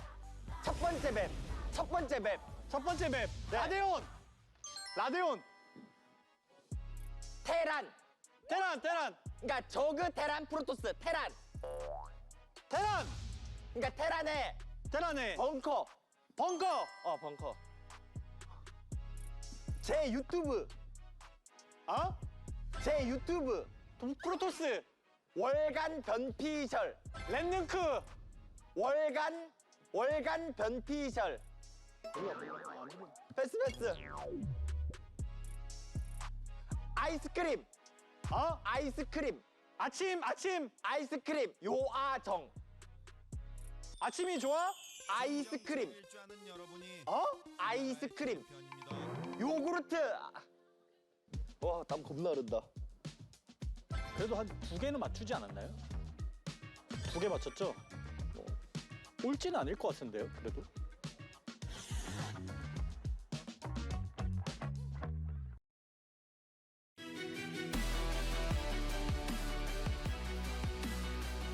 Welcome back, everybody. It's time to go to this winner's match. This should be a good one. I guess Bisu, maybe this is slightly favored, but not even like a 6-4 matchup. What would you say, Tastosis? Yeah, I'm pretty on board with you. I think Bisu, his PVT has looked really good this year. I do have a lot of faith in him in PVT, but Barracks is one of these players that can macro really quick and, again, comes with really smart builds for tournaments. So, yeah, it's dangerous. It's dangerous, but it is best of 3. Bisu has, every once in a while, I feel like his PVT feels a little bit dated. I'm thinking back to that game he had. I think it was versus Light. Maybe it was on Retro, where it was like he had both of the other mains and was doing that kind of powering gateway man style with Storm and Arbiters, and somehow managed to lose it. Still looked great. But, let's see. Even when Bisu plays the older way, it looks really good. Also, we've had a resurgence of Arbiter play. Yeah. Arbiters are back in the mix, guys. So we're going to go to Kickback. There's some really interesting builds going around on this map right now. Yeah. This will be cool to see what Barracks is going to do. All right, let's get into this game. It's going to be close. Oh, you're starting out quick. I got to stop talking. I got to stop my sense right now. Dude, there's no cadence today. They just like, no, let's go. It's not normally how we normally, I have like a few more seconds there, but okay. Excuse me, Barracks in the top right, Bisu in the bottom left. We got to talk about this map before we get too into the weeds here about their openers. This is a map where you basically get 2 free bases. That being said, you have a very open, low ground entrance to your base, which can be a little bit scary. It's much larger than pretty much any other opening to your main that you would have on any other map. Also, the 2 bases that you get that are on the high ground and basically free don't have as many resources at them. Yes. So while you can expand very quickly, you have to keep expanding. Now, in Protoss versus Terran, from the Protoss' perspective, kind of not much of a big deal, because you're always going to use some of your resources at your new expansions to take more bases. On the other hand, for Terran, this becomes a bit of a problem, because Terran can't reach different parts of the map anywhere near as easily as Protoss. Oh, that's a throwback to E-Force. Wow. That's a collector's item. Gaming magazine. Why is his greasy fingers on that? Yeah, no, I do. I definitely do. Nintendo Power was my favorite. Oh, but, yeah, PC Gamer. I guess that's still around, but making my mom buy a gaming magazine while we're at the grocery store, promising her that this is how I'm going to learn how to read. I love it. So, what you were saying about this, just to clarify for everyone, normally you have 1,500 minerals per patch and 5,000 per geyser. Only the mains have that here. Every other base is 1,000 per patch and 3,000 per geyser. So it runs out surprisingly quickly. And you might just be like, oh, it's only 30% more fast. But it's like, that makes such a crazy difference. And there's just so many expansions, right? There's 16 plus the center as far as bases go. And so it's like, normally we see like Nexus first here and a pretty fast command center. And sometimes we see triple command or a dropship or something like that. Here, Bisu's playing more middle of the road. I think he's just trying to not get caught by something clever. But, yeah, I just want to mention that, like, as it gets later, a lot of TVPs, I've seen so many pros make this mistake, and I've made it myself on this map, where you set up for your timing push as Terran, and it looks like you're going to win, and then suddenly you're out of money, and you lose. So I honestly think the right way to play this map as Terran is an unbelievable turtle style, and just let Protoss run out of money, because the person who's attacking is very likely to run dry. Yeah, makes sense. Just let them dry up on their side of the map here. Also, because Nexus first has been so popular, it's possible Bisu goes to gateway opening just to avoid double racks all in, which would counter Nexus first. So a couple different mind games going on here that could be why this game is looking, you know, kind of just like a generic PvT, despite the map itself being extremely different. Bisu is going to go ahead and throw down a Nexus, but it's like a very conservative one. Oh, a 2-factory opener? What? Yeah, that's weird. You know, that's... Okay, so this is a disguised 2-fac opener because he sends a Vulture out. He actually wants his Vulture to be seen because there's a lot of games where you send a Vulture out. Okay, hold on. He's going to have to go back, though, because it's a Dragoon, a Probe, and 3 Marines. Yeah, he might actually get scouted just because Bisu's putting on this pressure. This is probably not what he expected to run into. Oh, man, he just barely pushes him back without seeing those factories. He actually took quite a bit of damage, too. This is, so it's looking pretty good for Barracks right now, honestly. Yeah, I think it was looking better before Bisu took all that damage, lost the Zealot, and the half the HP on the Dragoon. Looks like he's kind of staying on the outside over here. Yeah, range the issue is right just now for about to Protoss finish. is, the Terran is producing from 3 structures, whereas the Protoss is producing from 1, which is what makes this kind of rush very hard to deal with. You'll see a lot of Protosses just die to stuff like this because if they miscontrol at all, and you know, Dragoons are buggy units. You can control them and get a lot of extra damage with proper control, but it's not easy. So the second gateway is coming down. Now, he hasn't committed yet. I think this is going to be a rush with maybe siege mode. Yeah, What do he's you got think, double Artosis? add-on. He's got double add-on, so it's like an old school 2-fact is what it looks like to me. I think it'll be 3 siege tanks, speed and mines into siege. Because normally when you go 2 add-ons, that's what that's for, right? Like 2 add-on, first off, 2-factory has died off. No one does it anymore.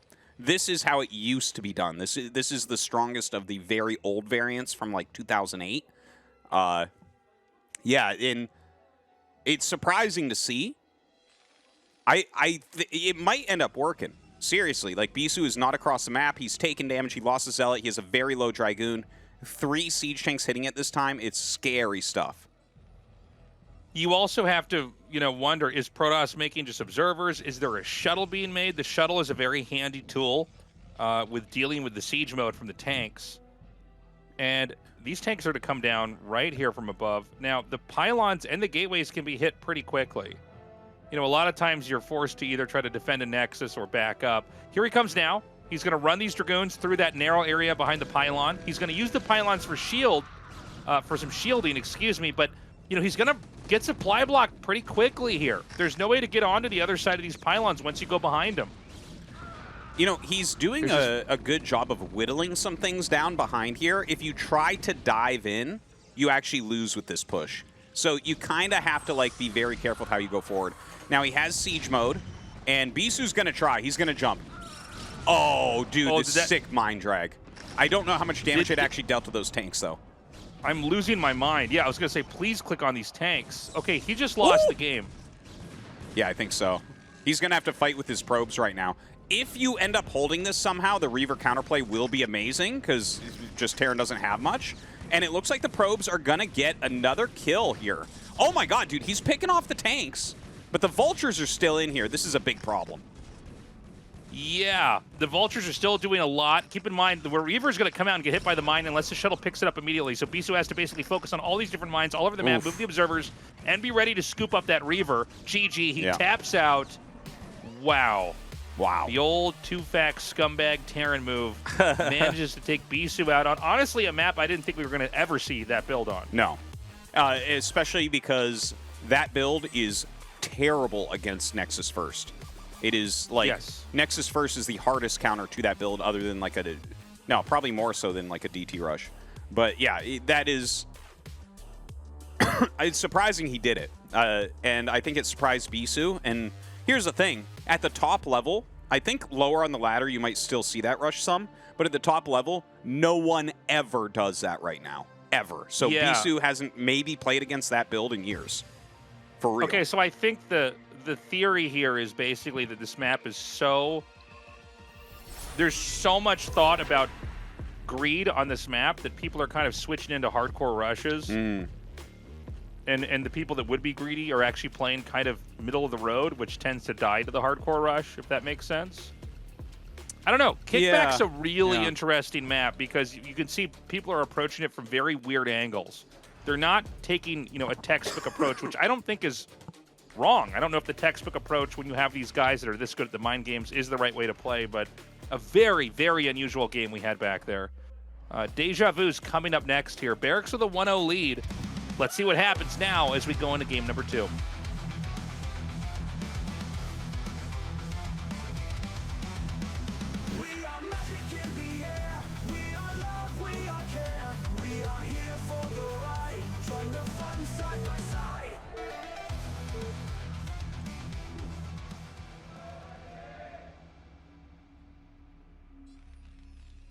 Okay, we have Barracks here in the top left.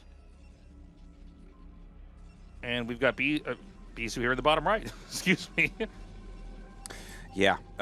Deja Vu is the map that I've played the most out of all the new maps for sure. It's kind of a different take on like a Fighting Spirit-esque map. The third base is really far away. You're on low ground. I think that there are some issues with the map where if someone has map control. So I think Zerg vs. Protoss and Terran vs. Protoss are both a little bit tough, right? So it's tough for Protoss against Zerg because you get the Hydras and Lurkers on that high ground cliff. And it's tough for Terran because, again, you have that big, wide, high ground cliff. And so, yeah, it's a little bit difficult as well to take a fourth base. The fourth base for Terran is very far away on this map. So I feel like you have to play a very active style here. I agree.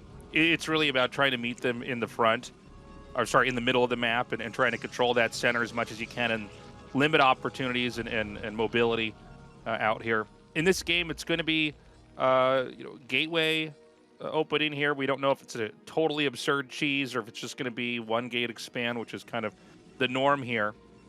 But Nexus first here for Bisu so far, not in the possibilities of openers so far. Yeah, he's kind of taking it easy with the Nexus first plays. But the thing is, I think he plays like a very good, solid, standard game. He didn't get to show that in the last series, obviously, or the last game. So cross spawns on this map. I mean, this should be a pretty interesting game. Again, Barracks just not going to go for double factory again. Although I do think on this map it can be better than we see on Kickback. Again, Kickback is such a funny map because the rules of the game are so different. But generally speaking, with Bisu, he plays a very relaxed PvT as far as macro games go. He doesn't try to break the Terran like we see with Snow or sometimes Mini. He seems to kind of make a very like a series of measured approaches, kind of evaluate where they're at. He's very good at growing out on the map. His carrier tech and his arbiter tech, I would say, are equally good. I can't recall as many games where he goes mass shuttle. Yeah, which was popular for the last several seasons. Am I wrong about that? No, I'm kind of on board with you. I have seen him do the mass shuttle play, but it does feel like he's more likely to go arbiter. I think arbiter is more his cup of tea, and obviously, like, carriers right now are not super in vogue for some reason. I'm honestly not even sure why that meta shift happened. Like, before it kind of made sense because everyone was 5-factory play, like, timing pushes, so that's, like, generally pretty good against carrier openers. But, like, no one's really doing that now, so I almost feel like carriers would be a good thing to revisit. Well, we had carriers, like, all over the place. Yeah. Several seasons ago. Yeah. And it seemed like that was, at high levels and low levels. And, maybe when carriers become too commonplace, people just play as if you're going carriers and it's not as good. It seems like carriers have to have a little bit of an element of surprise behind them. Yeah, either that or, like, sometimes you get into a decent advantage. There's, like, certain builds that can be good against where they're not going to have their academy for a bit, right? And then those are, like, and that actually harkens exactly to what you said, where the surprise, right? Whereas if it's, like, kind of an even game and you're trying to get to carriers, That's really the only big transition that exists for Protoss in this matchup, where there's this weakness as they switch what they're doing. So the Robo is going to come down. This will either be a 2-gate or a 3. Oh my God, is the SCV going to get in here? He needs to block that. Oh, what are you kidding me? And he missed that shot. Oh, yeah. that's insane. This is really nice. This is going to allow Barracks to skimp on turrets big time. Like, you don't have to worry about DTs anymore. You see the Robo. He has like a whole range of things that he can do at this point, right? Like, if you can completely count out Dark Templars, you're feeling so good as Terran. Moments like this, I feel like now you go for 2-base carrier. Like right now. Huh. Actually, you're making me think play. on that one. You're making me think on that one. No, you know I'm- what? I'm You might dead serious. You might be right, just because when you see a Robo like that, Academy is not in your mind as something you. Oh, he already got one actually, but it's not really in your mind as something like, oh, I got to get my Academy now, right? Like if you were gonna get Academy, you've already started at that point. But he does have that going up. It looks like he's going for like an upgrade Terran style, and that is a very fast third Nexus. Holy crap, Yeah, is that fast? This is so. Before that SCV got in, I was gonna say there's basically 2 routes after you do the quick expand, and it's 2-gate or 3-gate into a third base. He's doing 1-gate into a third base, with the gateways coming after the third base starts. And basically, he's doing that because he got scouted. So he's trying to figure out some way for himself to get into a more comfortable spot here. Yeah. There's also variations where you get a Reaver with this. I don't think we're in a Reaver variation. It seems like he's just going to gateway up, get 3 bases, and kind of try to stay toe-to-toe with the Terran. Yeah. This, it kind of looks to me, yeah, okay, so he just scanned and saw the gate ads. Like, at least he saw 2 of the gate ads plus Observer Tech. I think he actually, I think you could look at that information and the speed of those gateways and say, oh, there's a Nexus. You know, sometimes it can be hard in the game to look at that and be like, those gateways are slightly later than they should be, and he's adding 2, not 1, right? Like, because normal would be Robo, then the gate, like right around the same time that SCV died in the base. So the fact that you see 2 going up right then, it's like, oh, okay. We kind of know what's going on. I like Bisu's build here, but I agree with you. I'm not sure if this is going to go into Reaver or not. Normally when you see the 4-gate like that, it might be more likely that he goes into like Arbiter from here. Yeah. There's also a couple, if you get really greedy and the build's working, you can take a 4th Nexus off 4 gates. If you did something crazy like this, where you got this 3rd Nexus up and they're not able to attack you right away.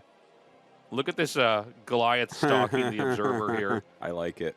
And Bisu, by the way, is trying to bait out a scan there. He's trying to stay at that distance to maybe force out another scan and make Terran kind of focus on his perimeter instead of the rest of the map. And keeping the Observer out is very important because there's completely different things. Like if you fly in and you see only a 3rd factory and a starport and maybe a CC, you can make that 4th Nexus like you mentioned. Oh, okay, yeah, there's the Arbiter Tech. But here, he's adding so many factories, and the Observer is going to see it. What we should see from Bisu here is at least 2 more gateways go up. And honestly, I would like to see 4 gates go up. I think 4 gates here would be perfect. Artie, I think I see a block of 4 gates on the mini-map. You're right. There it is. Yep. See, this is what I was talking about with Bisu. He's in really good shape. Like, everything he's done this game, very good. Oh, he even added 5, man. He's going to 9 gates on 3 bases. So you have to figure out that this is what Bisu's doing, and you need to make a 3rd command center here. If Barracks goes for the attack, Bisu is going to parry it.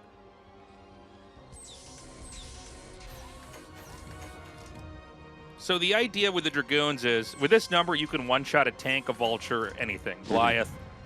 And you just want to force him to siege, and then you back up.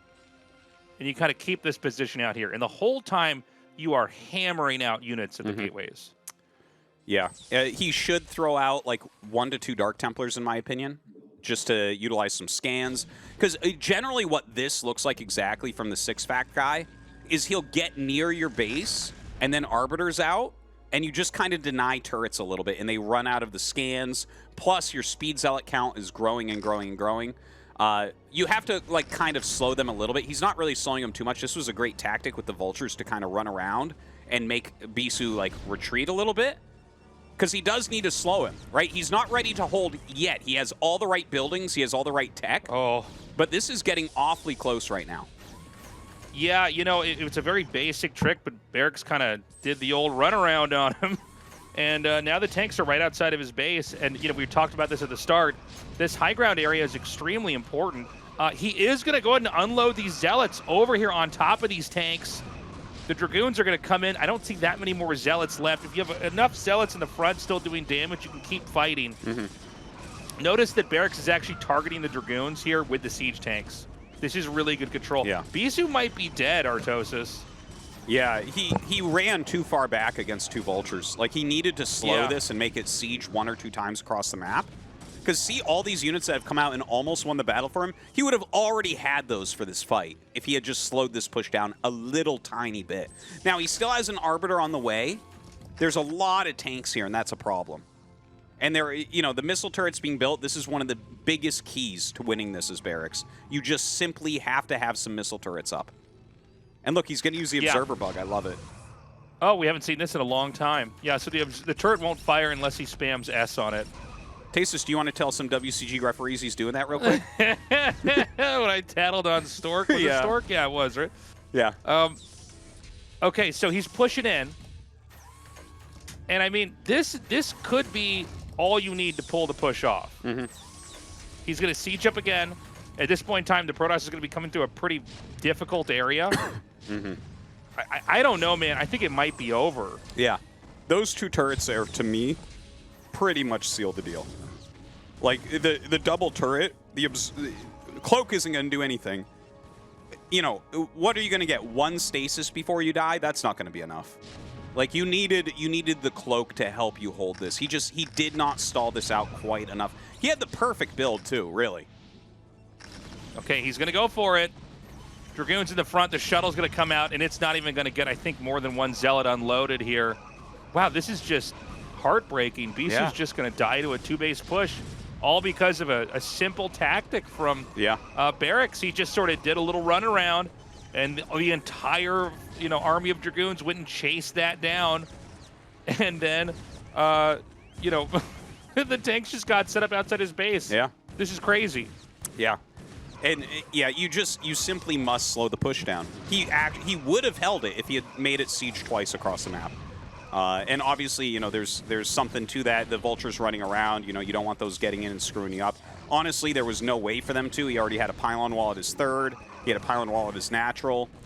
So I do feel like this was Bisu's loss. But this is one of the beautiful things about Brood War. GG.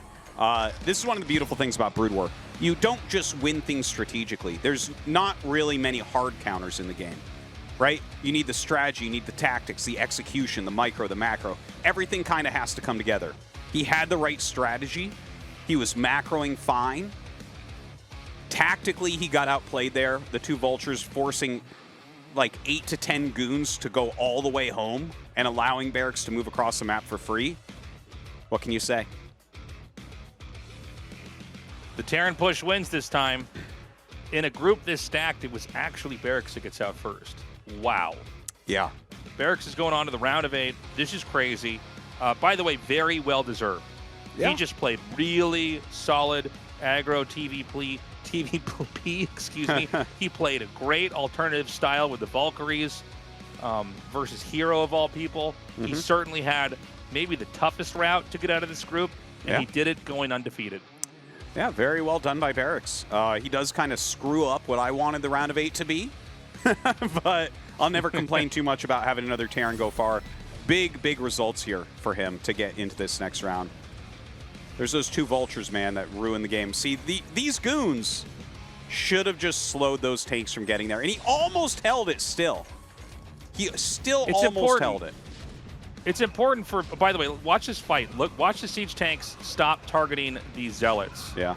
A lot of times you win these fights because the tanks target the zealots and then they all blow each other up. Yeah. He's having the tanks specifically target the dragoons. There are no siege mode shots connecting onto any zealots. Yeah. And so the vultures are doing the work, the unsieged tanks are doing the work, and as the dust settles, there's just enough here.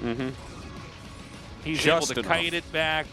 Yeah, he's got, and you know, Tastosis is 100% spot on. You just need to have the Dragoons force the sieging up in the middle of the map, maybe do that one more time, and by then, your gateways have kicked in. You have 9 Dragoons and or Zealots coming out in waves. You can topple that. We're going to go to an interview now. Let's see how Barracks is feeling.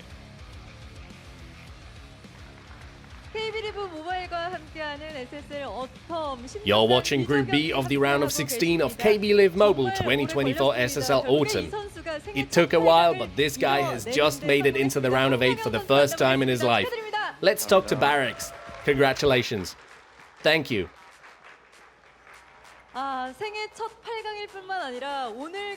It's not just your first ever round of 8. The absolute legends of the scene you played today were utterly powerless. You beat them. You made the quarterfinals for the first time in your life. You briefly said to me, wow, I actually made it right before we started this interview. I would love to hear how you're feeling. I feel like I'm on top of the world. I didn't think it would take me this long, but I worked hard and finally made it. You made the round of 16 for the first time in Season 9, and you were so happy back then. And now, 5 years is how long it took you to make the quarterfinals after that Season 9. You said you feel like you're on top of the world. It's difficult for us to even imagine how much hard work and practice was behind those words. I would like to hear how you prepared, what steps you took to get ready ahead of the round of 16.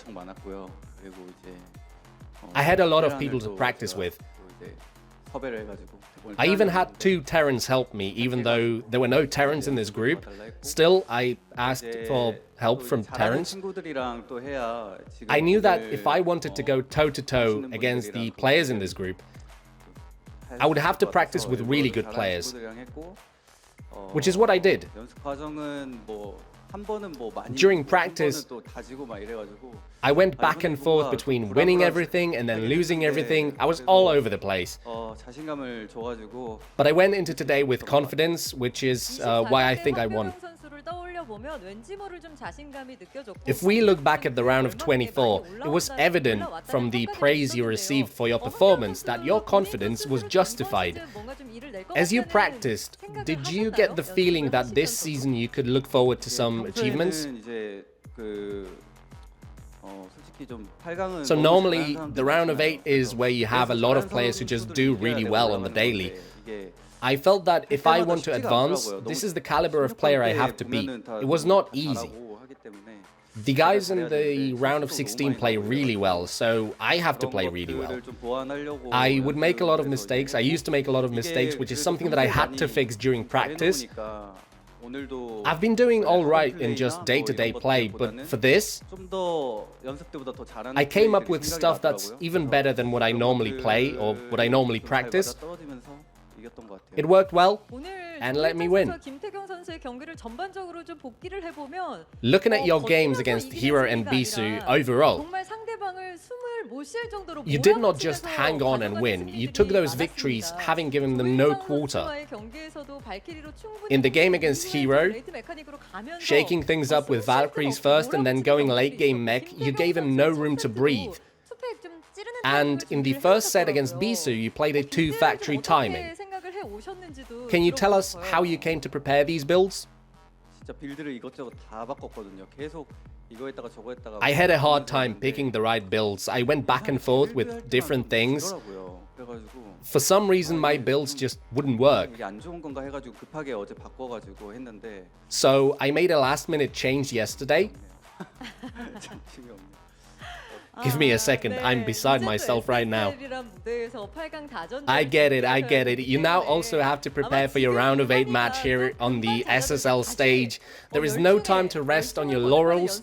I bet you'll go home and start getting ready again.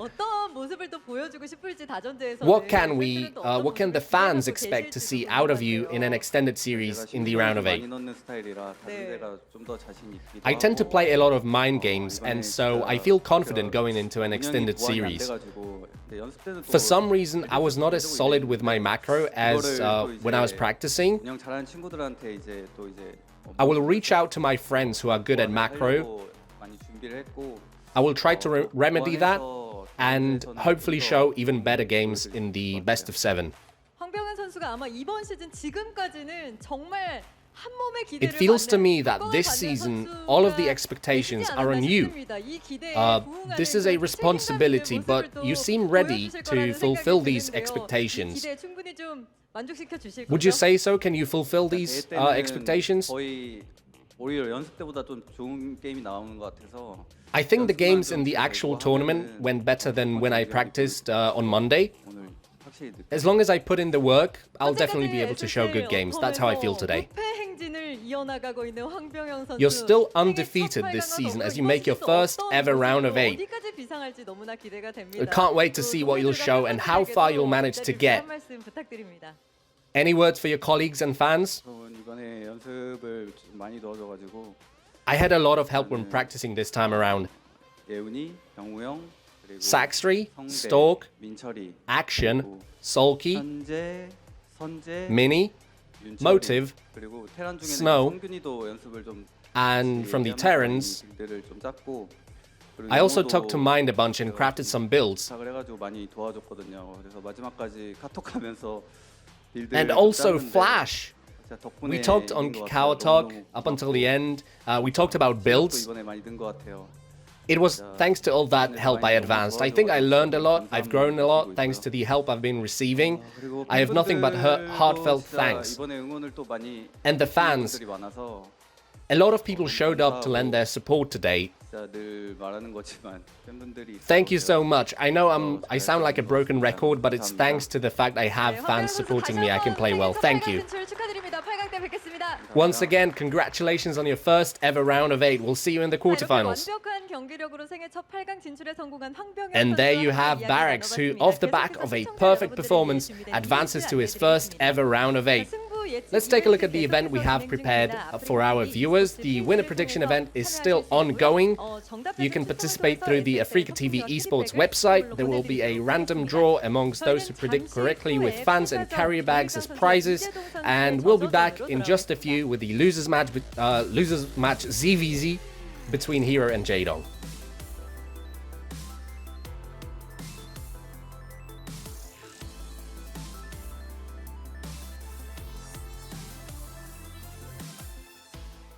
틀에 박힌 건 그만. 구석은 사양할게. 부담 없는 게 좋아. 통신을 내 방식대로. Live my life. Live M.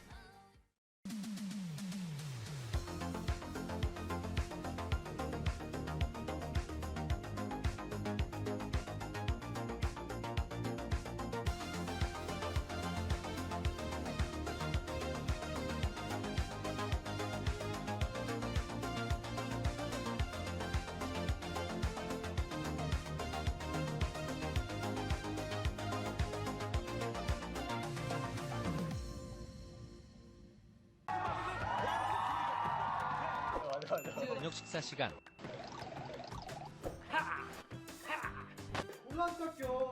늘 먹던 호텔 스타일 맛이.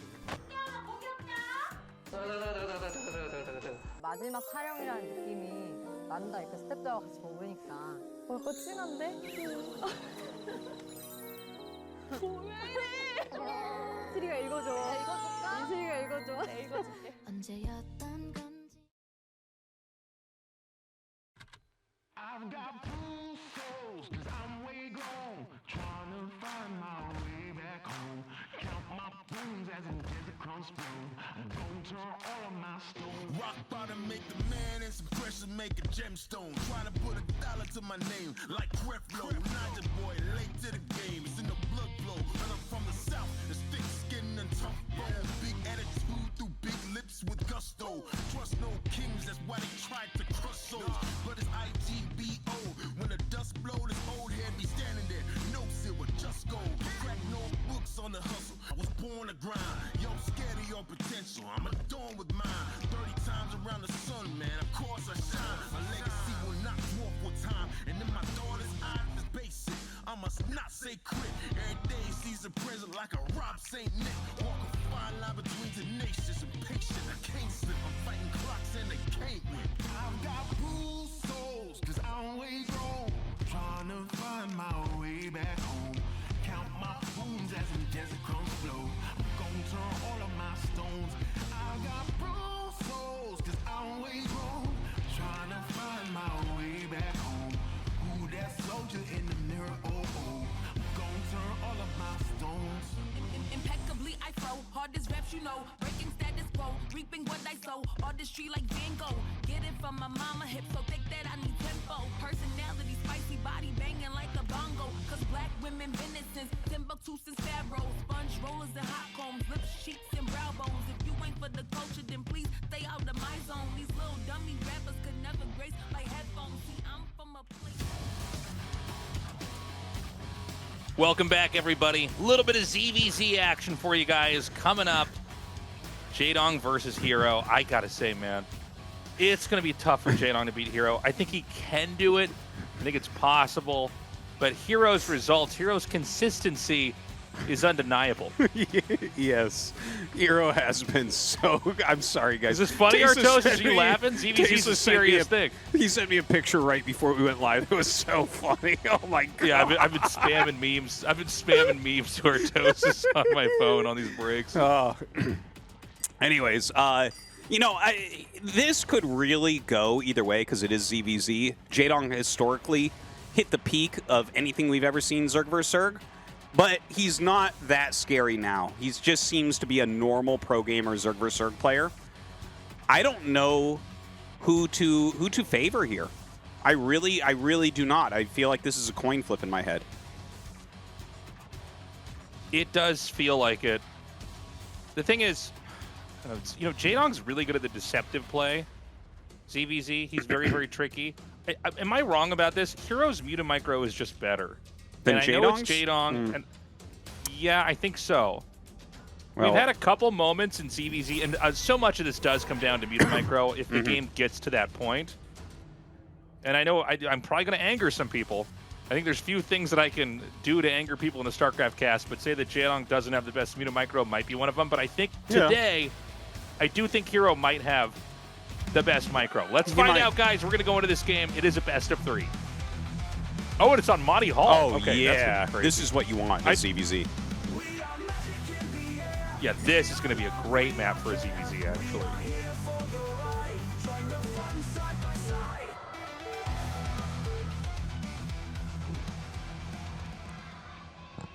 So tasteless. Okay. Tasteless. Yeah. We just have to hope they don't expand to the same side. If they don't expand to the same side, it's going to be a crazy game. If they do, it will just be a normal ZVZ. I mean, you know, we talk about Monty Hall and how we feel about it and you know, matchups we got to play. I think for mirror matchups, this is a great map. Great map. That's a good point. Yeah. PvP and ZVZ. You know, ZVZ is in some ways inhibited because of what we consider to be, you know, normal good maps. And, you know, I think it's still an interesting matchup if you play it on Polypoid or Eclipse or, you know, these maps we've seen a lot of. But because they don't have direct access to each other means this could be a really cool ZVZ, actually. And maybe not your standard. Well, I think mutas are, you know, always a safe bet, right? But you could have a very different looking game and maybe even a very long game on a map like this. Yeah.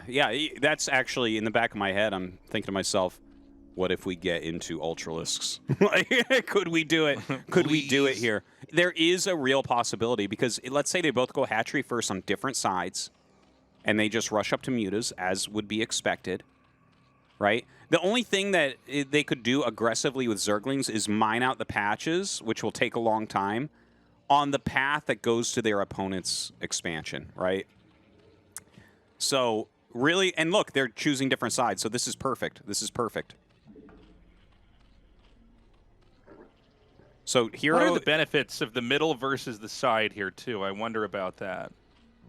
So I think if you are wanting to play a normal ZVZ, you take a side base. Middle just seems like it should be a little bit worse. Although, it's very hard to get to the main base with mutas if you take the center. When you think about it, because you have to go way around, right? Whereas if you're on the side, the mutas can either hit the natural or go straight into the main base. So maybe there's that too. But my first gut instinct, because it was out in the open, is like maybe Jdong just wants a crazy, weird-looking game. Oh, dude. Whoa. That's insanely smart. Whoa. Damn it. I wanted this game to be long and good. That's really smart. Yeah. Because you can't attack each other right away.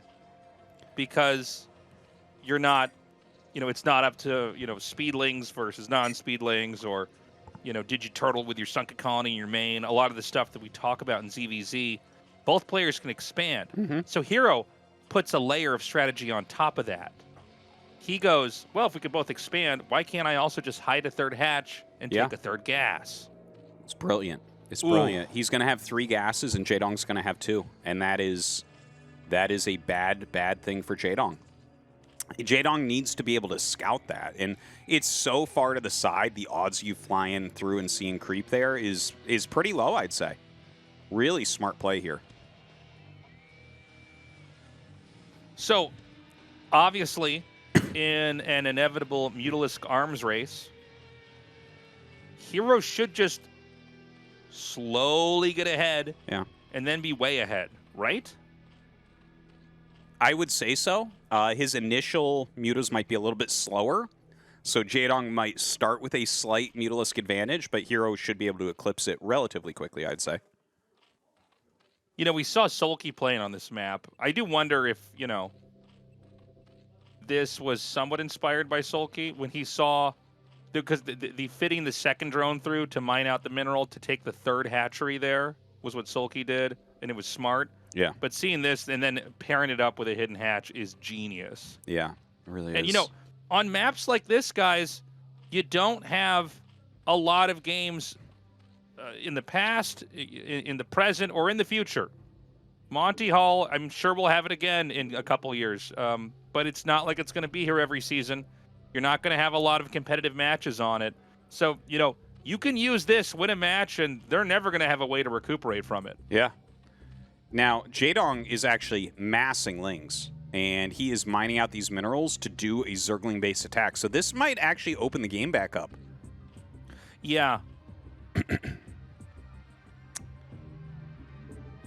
So he's going to mine out the last mineral. There's 8 left there, so that's going to open it up. Oh, looks like Hero did the same.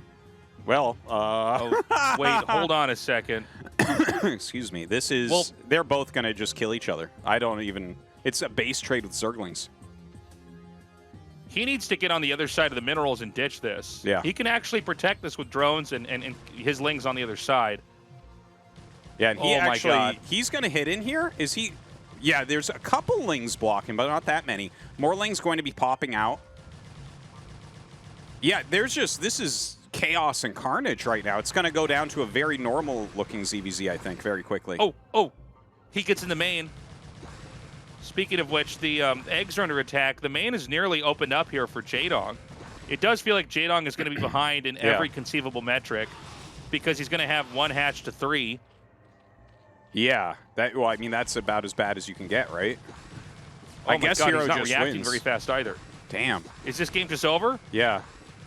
Aw, damn it. This looked like it could have been so interesting had it gone on for longer. Hero just with, I got to say, better decision-making in every sense. Yeah, he came in with a better plan for sure. For sure. And, like, yeah, I don't know. He had a hell of a lot of larvae, I guess. So just had a lot of Zerglings here to deal with. Now counterattacking again, keeping the mutas in. He can't, do his own counter with his mutas. The Scourge are not going to be enough in number anyways. Yeah, that's it. GG. Wow. Okay.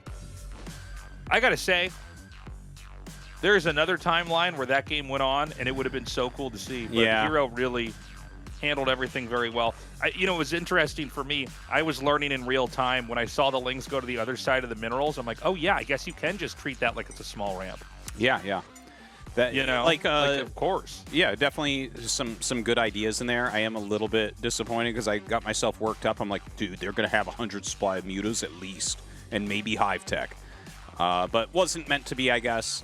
Hero going to take that game down. You know, this was mostly just like strategy planning, and Hero definitely won out on that. Now we're going to see on a more regular map, because every other map is more regular than Monty Hall. What does their ZVZ look like there? Unfortunately, yeah, I don't know, man. That game's lost. I'm almost choked up. There was so much that could have happened there because the openings were so interesting. Pantheon is where it's going to go for game number 2. And, you know, Hero probably feeling pretty confident. Obviously, he doesn't have an easy road ahead of him. He's got to take out 2 old school legends, but he's halfway there here with Jdong. But Pantheon's going to force us to go back to the basics of ZVZ. And maybe that's what Jdong needs. Who knows? Yeah, should be a pretty normal map. I guess making a Zergling concave at the top of that tiny high ground ramp is going to be a little bit tough, but that's the only thing I can think of.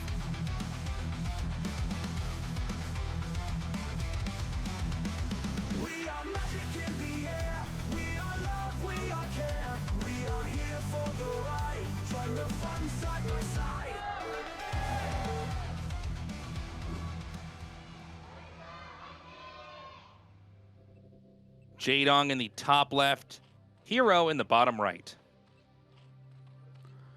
So cross spawn at least, going to make it a little bit harder for them to hurt each other. We'll have to sit and wait to see what these openers are. Are there any pool first, hatchery first? I feel like the hatchery first is going to be probably a better choice based on these positions, obviously, but they don't know where they're at. So, like I was saying I guess before game 1, it does seem like there's a couple players that just have a little bit cleaner muta micro. And I think Hero is at that point. I mean, he's pretty perfect. Sulky as well.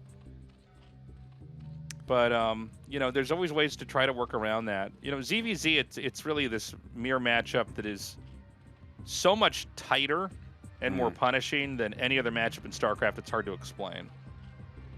Like, every worker is worth, like, 3 workers in another matchup. Yeah, yeah. Or maybe even more, honestly. Yeah. Like, I mean, we saw yesterday, right? JYJ versus Rush. How many SCVs did he lose those Vultures, man? Just fought back easily. Lost, like, 6 SCVs. You lose 2 drones in ZVZ, man, that shit's over. Get out of here. Yeah. So, Jdong's going to open up with Pool and Gas. And Hero looks like he is going to... Hero is going to go hatch first. So we'll see if Jdong's able to put the proper pressure on here. There's basically no obstructions in the map in the middle here other than the little small pit. It's an easy run around. The donut cross hole. spawns obviously is, the belly button of the map, as I like to think of it. But it is, you know, it's a long travel distance in cross spawns. Now, if you can get your base up and defended and covered and they're on 1 hatch, it really puts a lot of pressure on that 1 hatch player. You know, how are they going to deal with this? And this is a quick layer. I didn't actually check. That's layer before speed, right? Oh, I actually wasn't watching, but I believe you're correct on that. Yeah, look how quick it is. Definitely looks that way. So very, very, very quick mute is going to be coming out. So generally in these positions, it will turn into Hero massing lings to try to break, maybe into spores, right, if that doesn't work.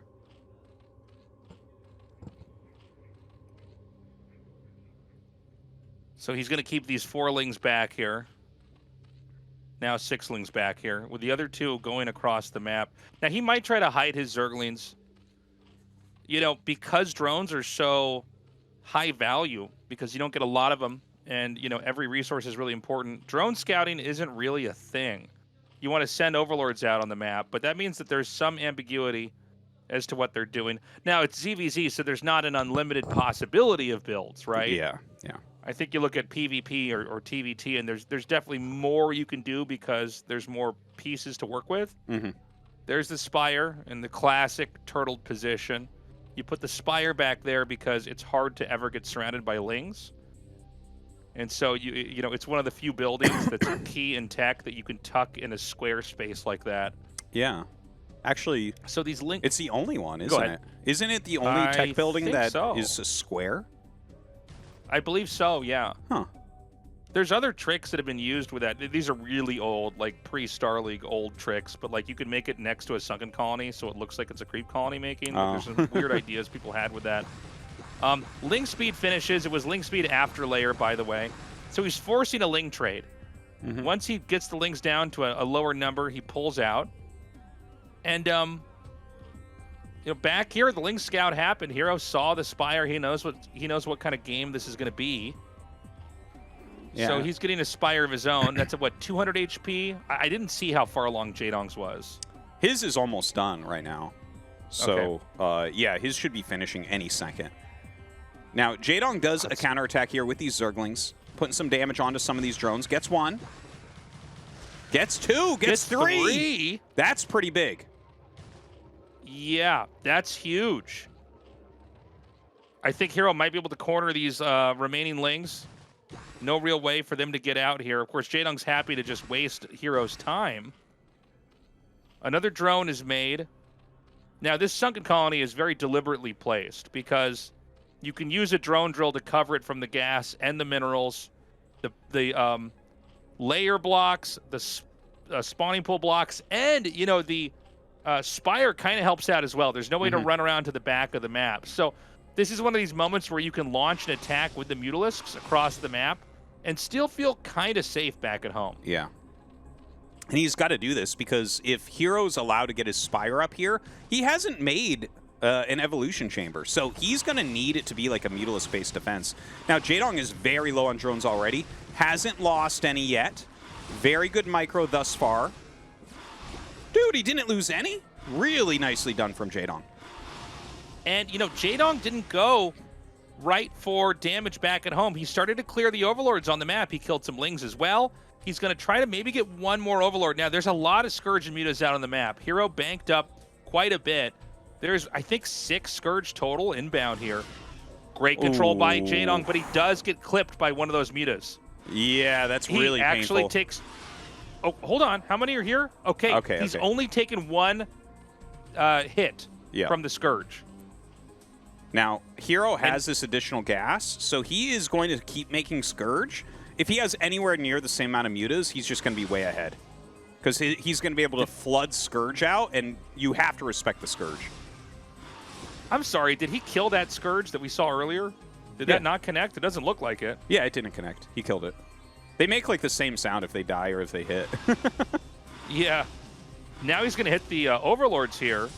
Remember when I was criticizing Jdong's meter control? Ooh, I might look real bad in a second here. Well, that's why everyone's angry at you, Tasteless. We've been meaning to speak to you, me and the community, about how stupid you are to say that about Jdong. The Scourge are going to come in, and they are connecting. Ooh. Dude, I think Hero's got this. I think he has the smallest lead. Well, Jdong's going to kill all the Mutas. Yeah. But, yeah, he has some more Scourge coming in. We'll see what pops out of these eggs. Like, if he has 3 Mutas pop suddenly, well, I don't think he does. Look at this. He has a Zergling in the main base that has 3 kills somehow. Oh, my God. This damage is really stacking up.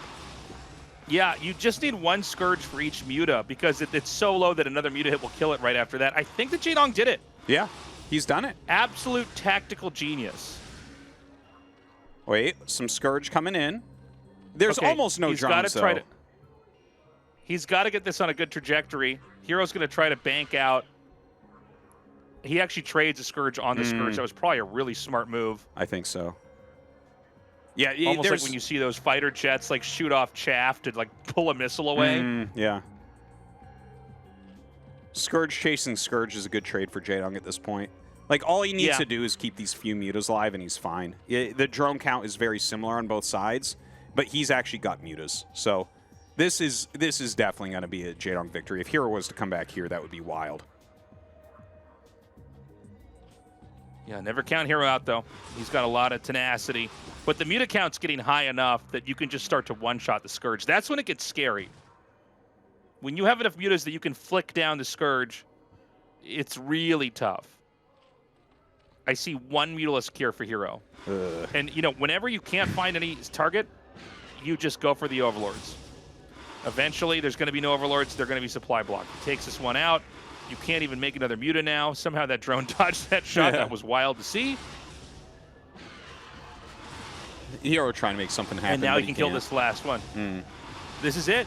This is it. It's 1-1. Yeah, He's just got to close this out. Even if Scourge connect now, it doesn't matter. Hero's going to GG. Really nothing left for him. There it is. Tied up 1-1. I got to say, you pointed out that Jdong actually, instead of attacking, was going around the map and killing some Overlords. That shows like a certain level of understanding and patience, I feel, from Jdong.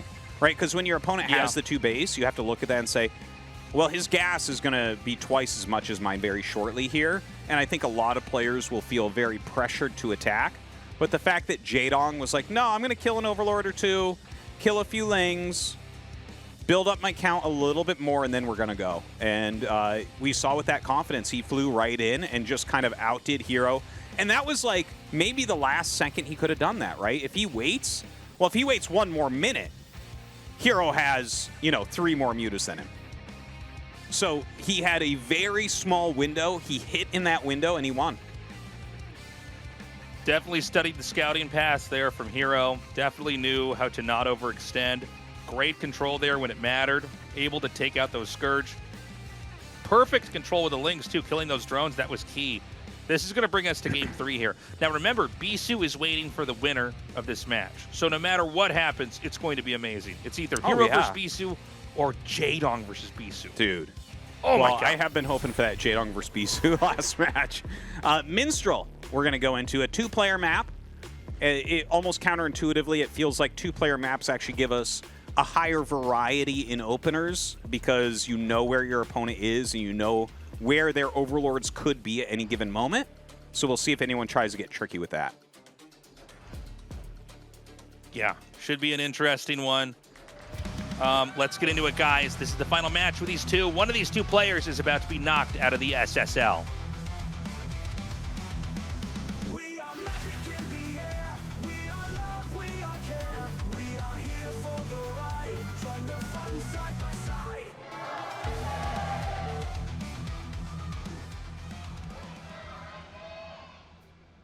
Okay, Hero in the bottom right.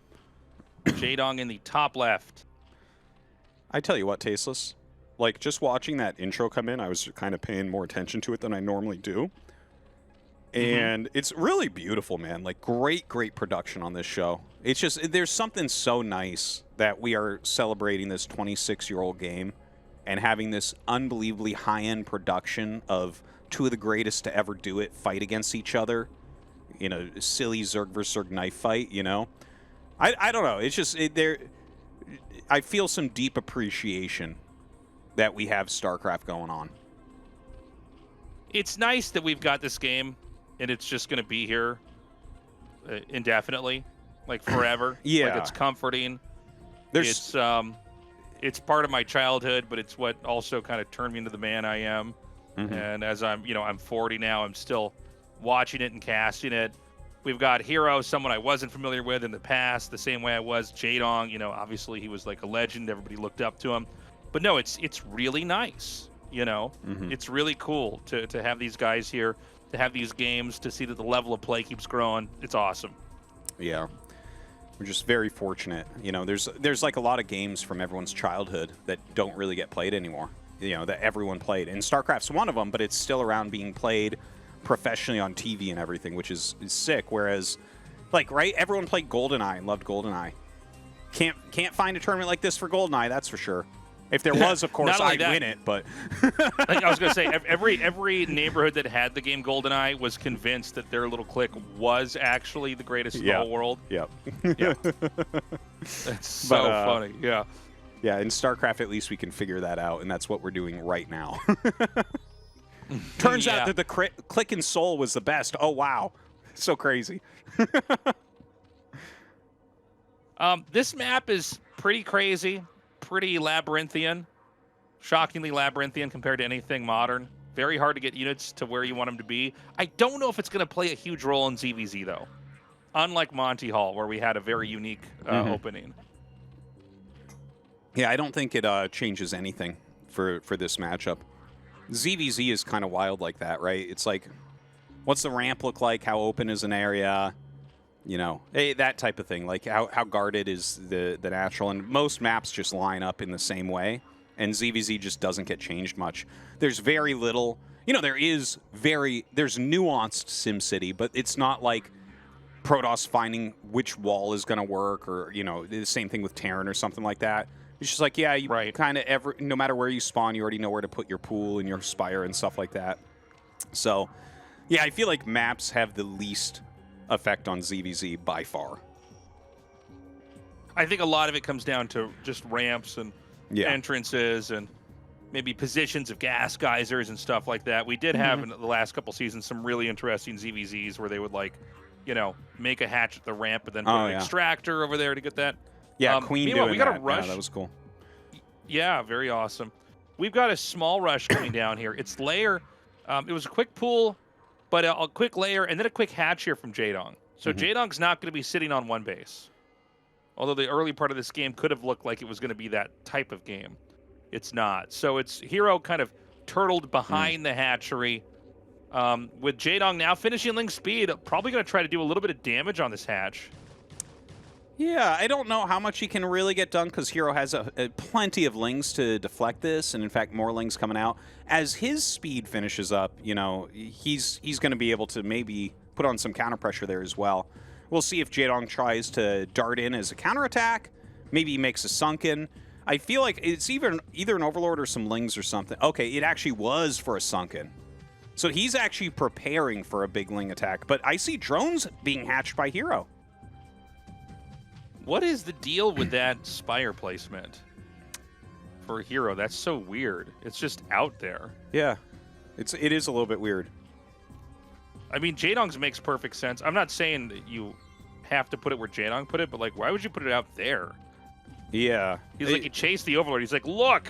Throws this down. Normally in that type of spot, like that bottom right, I see it, like, right under the geyser. Right? That little spot that you can put something under the geyser in the main. But, yeah, I'm not sure why you put it out in the front there. I mean, I could take some guesses as to, you know, it spots a second earlier for Mutas coming in or something like that. Maybe the type of game he's playing isn't going to have masslings in his base. I don't know. Oh, my God. He got 2 by. Okay. Hero sees it. See if he can surround this. Nope. It's hard, man. You can break away and just loop right back around to the top. So Hero's mining from 2 gases. Jdong just now is going to finish his second gas. Jdong has, like, almost 600 gas banked. He just spent it, so he's going to dump that into Mutas. Oh, my God. The one ling block on the ramp. Dude, this micro. Oh, my God, on both sides. That was a sick pull away on that drone, and then Jdong immediately fixed it to try to hit it more. But it does get cleaned up. No drones lost. Both sides mining from their gases at their natural. Hey, this is a pretty tight game. Like, they are pretty darn even right now. I do like Hero's position a little bit more. He didn't waste money on a sunken colony, which is nice. Oh, my God. He's not going to get that Overlord. I think he doesn't see it. You know, Mutas actually have very poor vision range. Well, do you see their eyes, Tastosis? They're so tiny. So, yeah, Zerglings have terrible range. Scourge have the worst. Yeah, Scourge are very bad. Yeah, Scourge vision, thank God it's really bad because, like... And then Protoss vision's, like, really good for everything, actually. It's very funny. Yeah, the Probe has 1 more vision than anything that's the same from their opponents. Yeah, kills the Ling because he gets supply blocked here. The Assimilator and the Nexus both have additional vision over their counterparts from other races as well. And the Assimilator has more health and builds by itself, Tastosis. This is half my problems in life. Now, we're basically in that Muta arms race. Most of the map is darkened. There are no spotter overlords that are safe. You can even see the ones from Hero in the north being pulled down. It's going to be a slow, long flight to get down there. But, you know, the middle of the map is pretty ambiguous. Actually, all the map, it's dark. It's you don't know what's out there, and there's a lot of routes to counterattack on this. There's 5 lanes you can move through, so it's not as easy as kind of having something in the center of the map. There could be Lings or Mutas north or south of this position.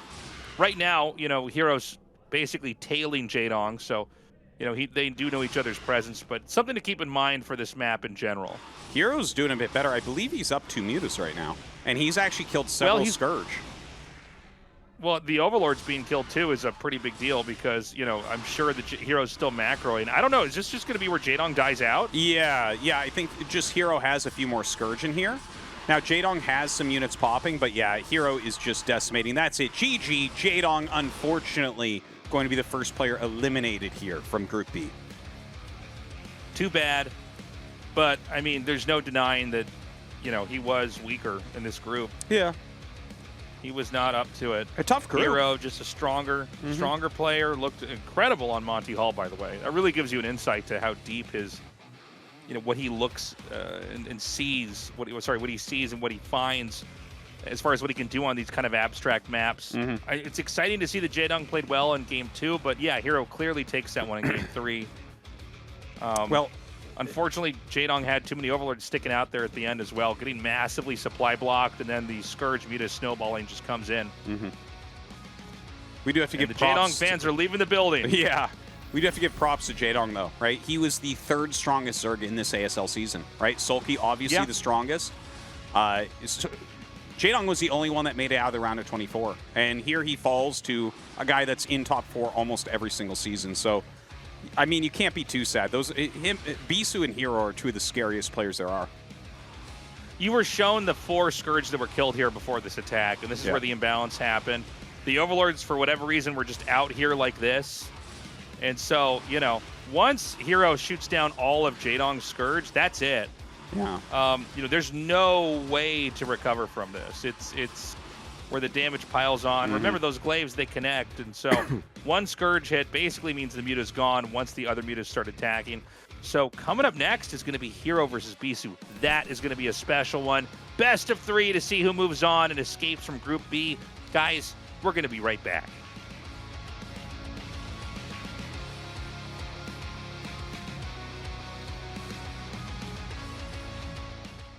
틀에 박힌 건 그만. 구석은 사양할게.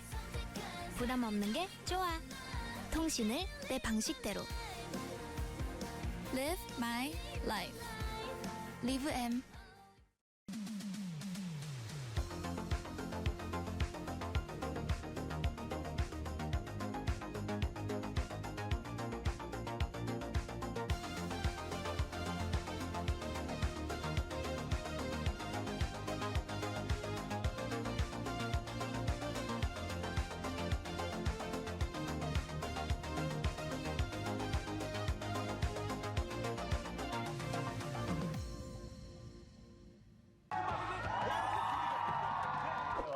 저녁 식사 시간.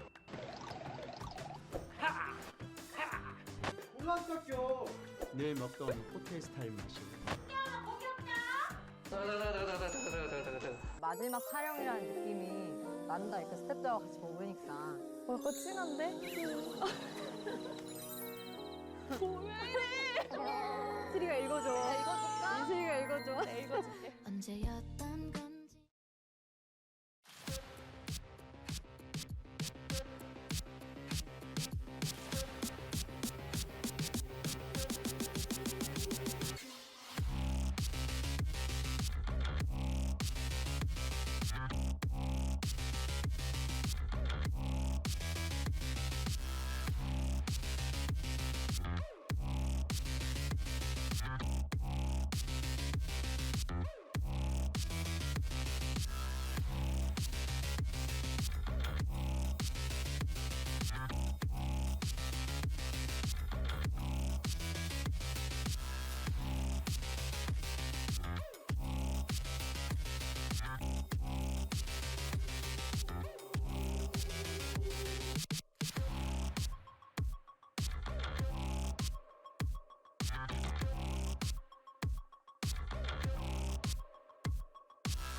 We're back. This is it. This is the final match here in Group B. Bisu and Hero. This should be a good one. Yeah. I think it's either going to be really close or Hero is going to bop Bisu. Okay? Oh. Those are the possible outcomes for me. Yeah, I guess Hero doesn't ever get bopped by anybody ever. So that I guess that's reasonable. I think it's just going to be a really great match. You know, Bisu already showed against Jdong. I didn't see a mistake. It felt to me like Bisu put out like a near perfect game there. He skirted the lines perfectly. His micro was great. His timing on all of his buildings, immaculate. His third base, everything looked awesome. But Hero is a beast in this matchup. And I just, yeah, I don't know how I even want this to go. I guess you probably want another Zerg in the top 8, but dude, it's Bisu. Tastosis, you're wrong. We all want Bisu to go on, man. Yeah. My Protoss sides are kicking in over here. It's going to be Dominator, Deja Vu, and Pantheon. So no Monty Hall, no Minstrel. Yeah. It's going to be an epic match. For sure. But you said it best, Tastosis, just a few moments ago. It never looks easy versus Hero. No one ever really just kills Hero. Not even Flash. Yeah. Just takes Hero out. Very easily. true. All right, guys. Dominator is our map. We're going into this best of 3. The loser is out. The winner goes to the round of 8.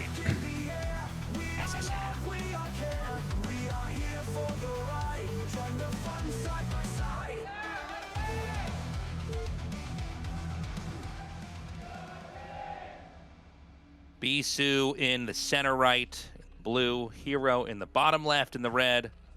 Our second and final plug of the day, guys. Consider signing up for the Patreon. Maybe you keep saying you're going to do it. You haven't bothered doing it yet. But you know you want to. You just haven't gotten around to it. Too much friction, whatever it is. We hope you consider doing it. We hope you sign up for a year. This tournament is basically going to be around forever. I mean, it gets great viewership. Inside Korea, it's off the hook. Outside Korea, it's quite good. And, you know, it's nice having a game that doesn't really change. Sure, the maps change, the metas changes, some of the players change. But that same game that you go back to, the same game you played as a kid, you played as a young adult, you played as an old adult, it's here. So consider signing up, supporting us, and sticking with us, as this is going to be content that's going to be around forever. We're always going to have a new season coming up. Yeah. Hey, you know what I really look forward to as the game continues to age, and it's aging beautifully. Honestly, the game is getting better right now, in my opinion, is what happens in 10 years, in 20 years with this game. Are these players still going to be the best? Or are we going to have that new crop that's still hungry rise up and just start dominating these guys? Or can they just hold on into old age? I don't know, and actually no one knows. So people are like, yeah, there's like this thing that was in a magazine once that you slow down over time. Guys, this is like the dumbest study that gets like quoted all the time about. Oh, it's insane, Tastosis. Yeah. It's been quoted for, it's so weird. People are like, yeah, well, you slow down as you get older. And I'm like, yeah, when you get much older. Like, we have people that play in orchestras. We have people that are professional pianists. We have people that do all sorts of mechanical things with their hands. Yeah. With precision, with percussion. Yeah. People keep talking about that, about how like you slow down with age. And it's like, well, guys, I'm literally the fastest I've ever been at 41. Like, I keep getting faster at the game, too. And, like, yeah, eventually I'll have, like, arthritis or some shit, and I'll also die one day, guys, so that's great. But, yeah, I don't know. I just feel like the longevity of these pros is going to be longer than any game we've ever seen. Because there's such a... Yeah, no, I don't... There's a strategic element that exists as well. As long as your mechanics and micro are to a passable level, you can play, like, a more strategic-oriented game with your, 20, 30 years of experience and put out great results still. No, it's funny. It's one of the narratives that's just been around, and people just sort of repeat it over and over. You can really see people don't think for themselves. Yeah. And one is that, when you get older, you can't play. I remember people saying that by the time you were 19, you were too old to be good. Which is insane. When you look at how old everybody is now. Yeah. And I think in 10 years, we're going to have a bunch of guys looking much older, a bunch of young people that have been training, They do have collegiate leagues, which is good. You're getting a lot of people to who otherwise basically were born when the game, born after this game came out, who are picking it up now. And I think it's great. So, yeah, I mean, I think the future is good. I don't know where the word pessimism comes from. I do think, you know, before we get into the game, just to kind of close this out, it does seem like people kind of outsource their opinions to forums and social media. And so, like, one person says it, and then another person repeats it. And eventually you just have this, like, rotten idea that's just been passed around forever that in many cases has been disproven, but whatever. I mean, another one was that StarCraft 1's going to die. This is the last year. Oh, no. This league's wrapping up. You know, we had it when they took it off cable. We had it when there was the big match-fixing scandal. Here we are. The game's as big as ever. Yeah, StarCraft forever. Yeah, first time anyone... Patreon.com/ASL English. StarCraft forever. There we go. There you go. First time I heard someone say that the game was dying was 23 years ago. Anyways, looking at this game on Dominator, Hero has 3 bases. He made his lair at that 3rd location, so Bisu hasn't technically seen that yet, but he's kept the probe alive with such high health. It's really not an issue for him to figure out what's going on. Bisu, you know, having to play a slightly more defensive game with a very fast cannon here, since it was a pool first from Hero. So Bisu, kind of laying up, you know, his classic opening. He really was the guy that kind of made this, cemented this as the way PvZ looks. The Stargate behind here, but Protoss always has a plan beyond the Corsair Scout. We have the weapons upgrade coming along. I wouldn't be shocked if we had the Citadel come down. We see the +1 air weapons is coming along here as well.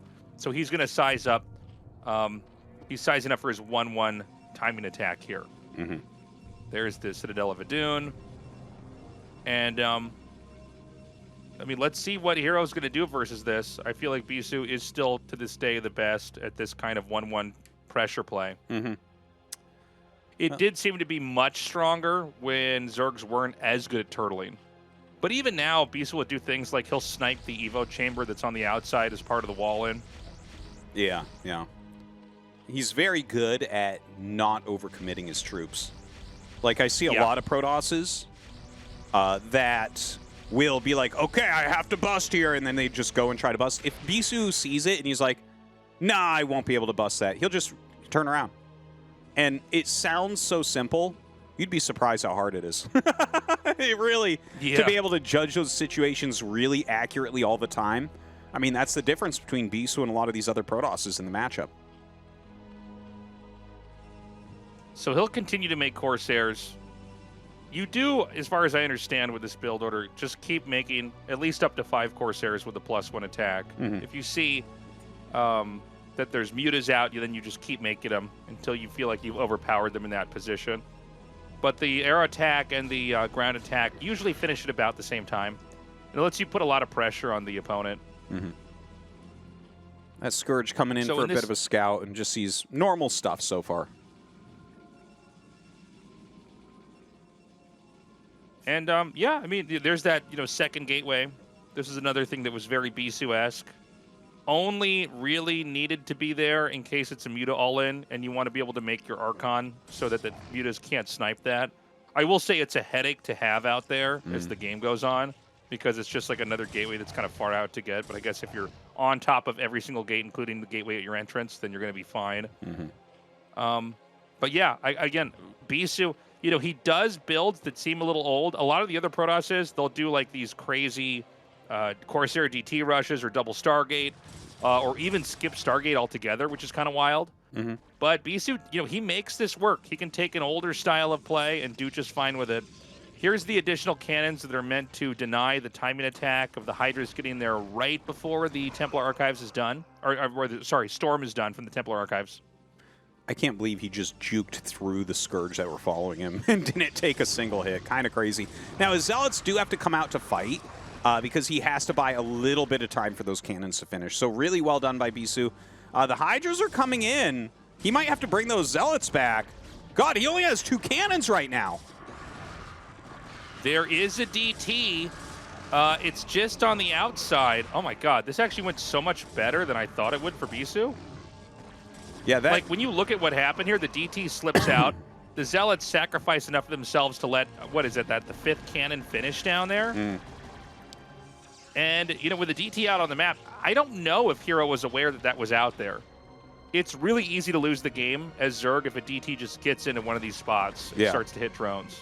Yeah, if you don't notice. It's such an important thing because it kills a drone in one shot. You don't get a verbal cue on it. The you don't get a verbal alert. Yeah, the mini-map does do the little notification, but you generally get your attack alerts off of sounds. Oh, he's fast. So good. Wow. He's so good. He just saw, he looked at that overlord and said, that's not in vision range. And just went in there and just killed 3 drones and got out. Any other player in the world dives in, loses a Corsair or 2, but kills the overlord. But he said, no, this is just enough for me to take a little bit more damage on him. The 6th hatch was on the way here. And we saw Bisu just throw down, I think it was 6 gates. So he's ready to do a really scary timing attack. He's getting his robo as well. And he's building up that High Templar energy right now. A lot of Hydras being made from Hero. Is this a good map for Hydra Lurker Contain? It seems really weird because the pie slices or pizza slices or whatever are like kind of small. So like, I don't know. I don't know how much you've played Hero. You could probably just think back to your games on Gladiator, right? And like, is that a more common strat, or are we going to see a more like zone defense here from Hero, do you think? You know, I'm not sure. It's hard to say. I think like the slice of pie where the Corsairs are on over here, I think you can put some lurkers up there and it's not bad, but you can always kind of move around it. It doesn't seem like there's any way for the Zerg to kind of turtle everything off. Yeah, yeah. I don't feel like a lurker contain is necessarily that great. We're also kind of past that point on this map as well. I'm not sure. I feel like because there's so many, like, it's all these high ground transitions, right? And generally a lurker defense is really good on those. Like, if you think of Polypoid, right? When a Zerg kind of turtles up that mineral-only base that's on high ground, it's so hard for Protoss to attack that. I feel like Hero might be able to do something similar here on this map. Well, the Corsairs are going to come down now. I mean, there's no 4th base. We saw the drone was assassinated that was going to be making that that 4th hatchery. And so right now it's just 3 base versus 3 base. Bisu is moving out with a big chunk of his army. I assume it's Dragoon, Zealot, Templar. No, just Zealots and Dragoons for now. Cool. And, you know, he's also taking note that there's no mutas being hatched right now. I'm sorry, where is Templars? What am I looking at? He definitely has some. I saw 2 or 3 at the Natural last time we saw the Natural. But yeah, this is like a weird-looking little army that's walking around right now. Okay, he's going to kill that Scourge. The DT is picked off. And he's going to bring his Templars out now. So he knows where the 4th base is. At this moment, oh, that's funny. He's actually stuck in there with his Dragoon. You need to basically push and expand. Does he take the mineral base here? He can. I think it's better to take the base that's at the bottom right. Oh, okay. But, you know, I mean, I feel like Hero's pretty buttoned up here. Yeah. He's going to use that little pie slice we were talking about. Seems like lurkers would be good there. I did watch this educational video from Snow that was really helpful. Like, how do you beat Zergs when they play like this? You just kind of like, you put your Dragoons out here, hit, storm everything back up. You just keep storming over time and kind of making them weaker. You don't try to go for a bust. The Hydras are going to set up for a counterattack. I mean, Hero's playing a S-class perfect game. He made sure that the 3rd base couldn't be made there. Bisu's going to take, I think, the better, safer 3rd base. Now, yeah. Sorry, I love what Hero's doing with that kind of defensive zoning lurker type play, but I don't feel like Bisu's doing anything wrong here, right? Like this, it seems to me like he's done everything pretty much as well as you could do it. Is there anything that he's missing that you'd like to see? Sorry, is there anything missing that you'd like to see?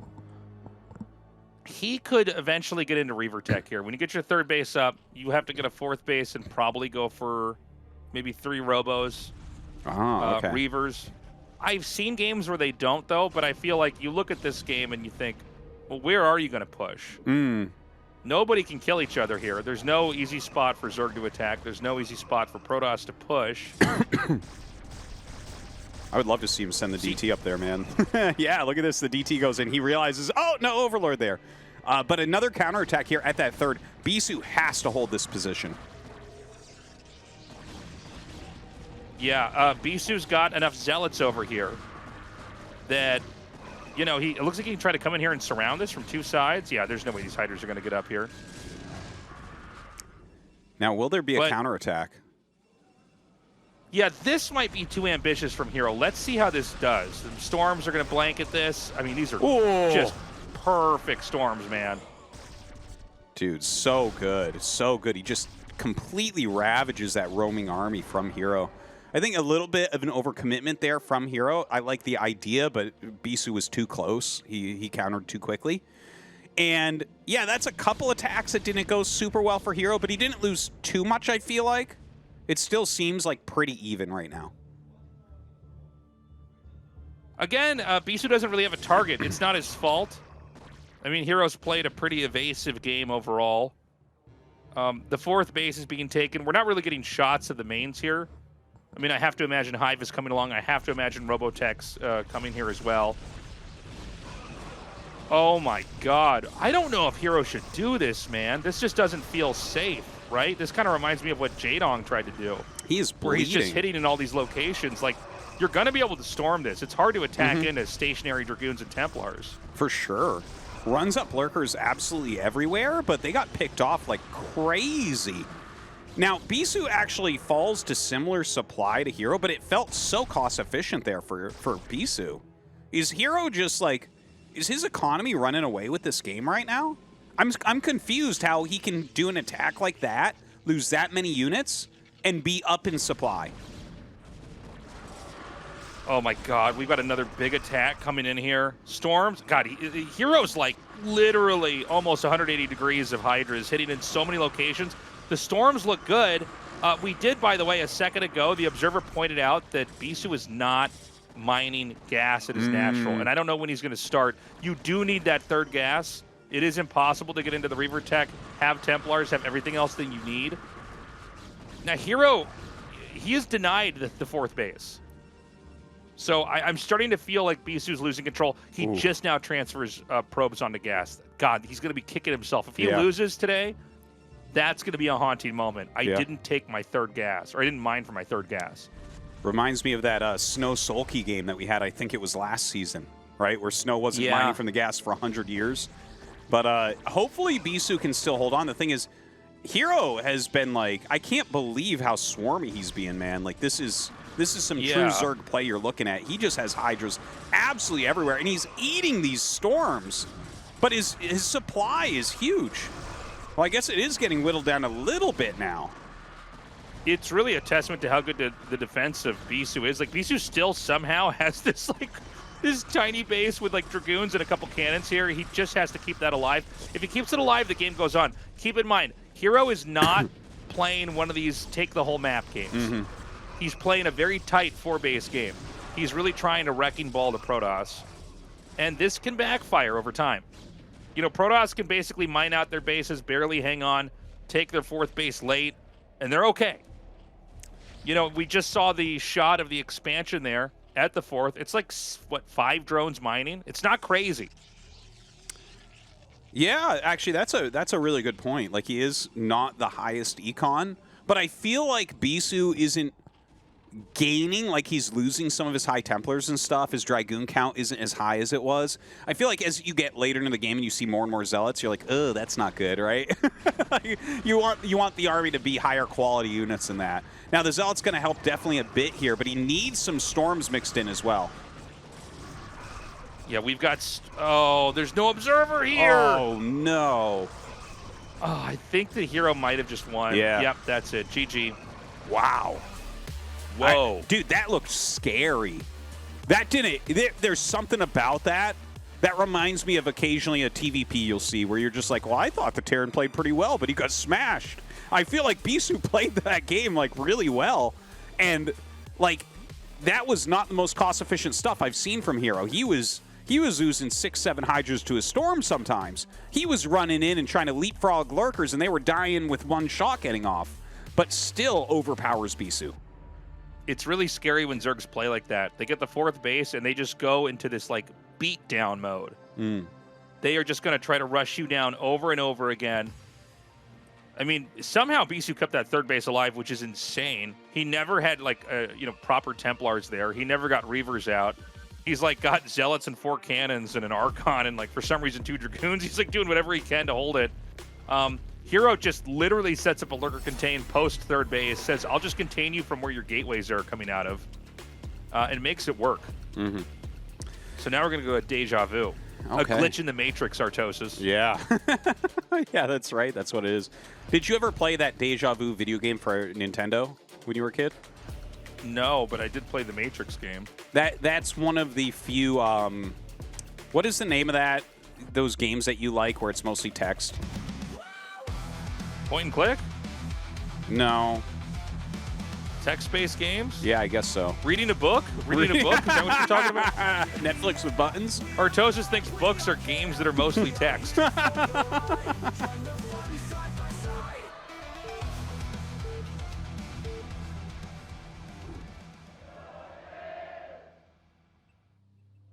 Okay.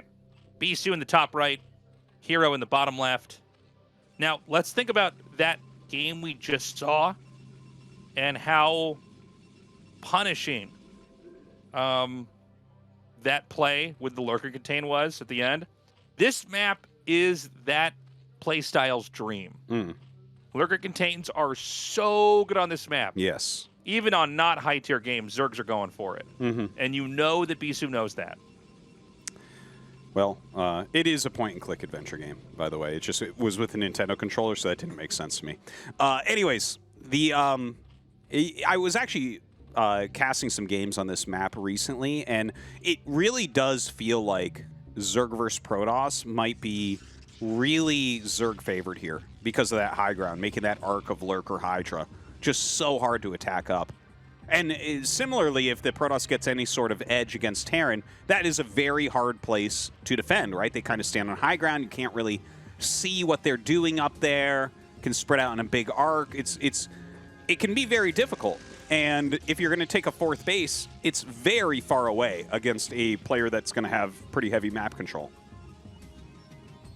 Yeah, I think it's probably a good map for Zerg here. Yeah, I think we'll so. see if there's a workaround for that. You know, sometimes you can kind of try to get into a position where you sidestep what they want to go for. But yeah, this map organically makes it pretty good for Lurker Contains to be very strong.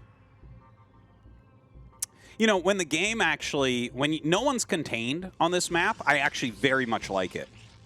It's kind of a funny thing like that, right? Like, I feel like you can see that it's kind of similar on Retro as well. Like, as soon as you get a containment on one of these maps where containments are really good, you're just kind of like, oh, well, this is almost anticlimactic. We kind of have an idea of what these engagements are going to look like.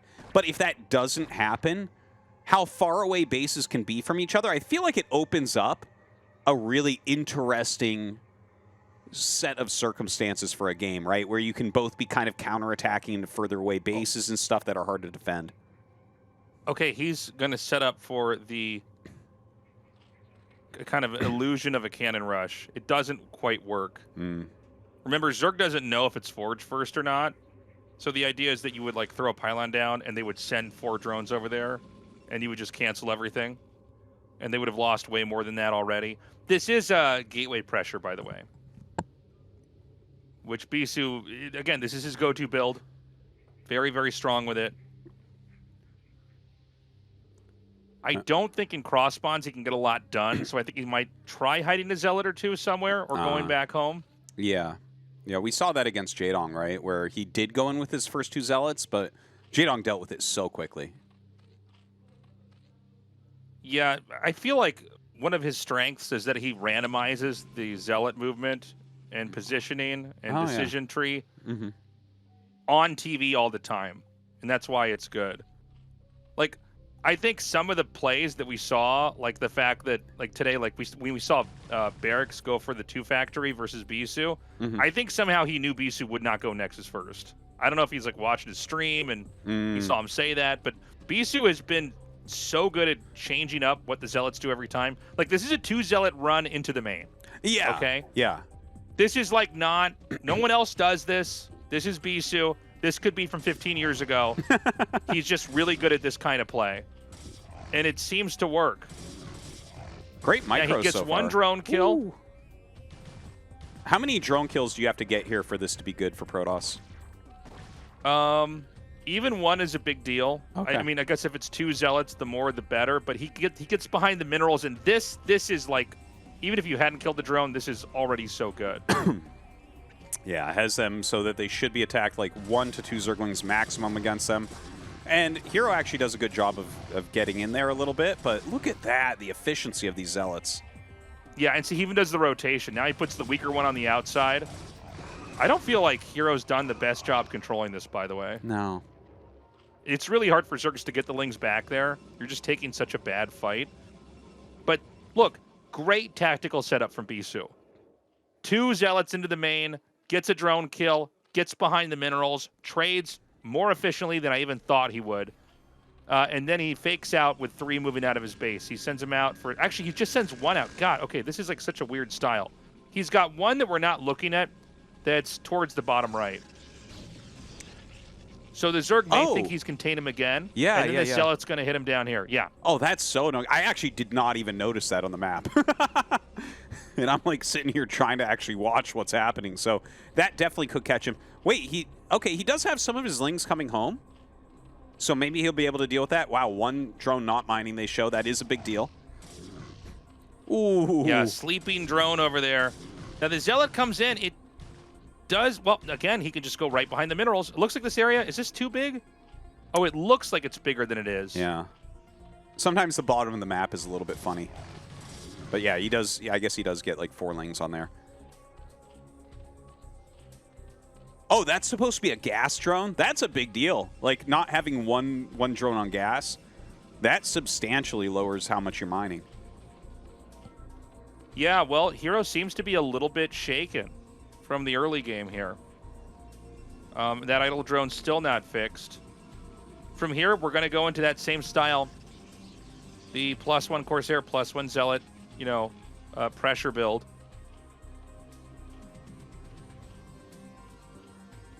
Right now, God, he actually has more idle drones than I'm used to seeing. I feel like normally Hero, it looks like it's some kind of a supercomputer playing where, you know, nothing's ever idle. But the Corsair's going to sweep through.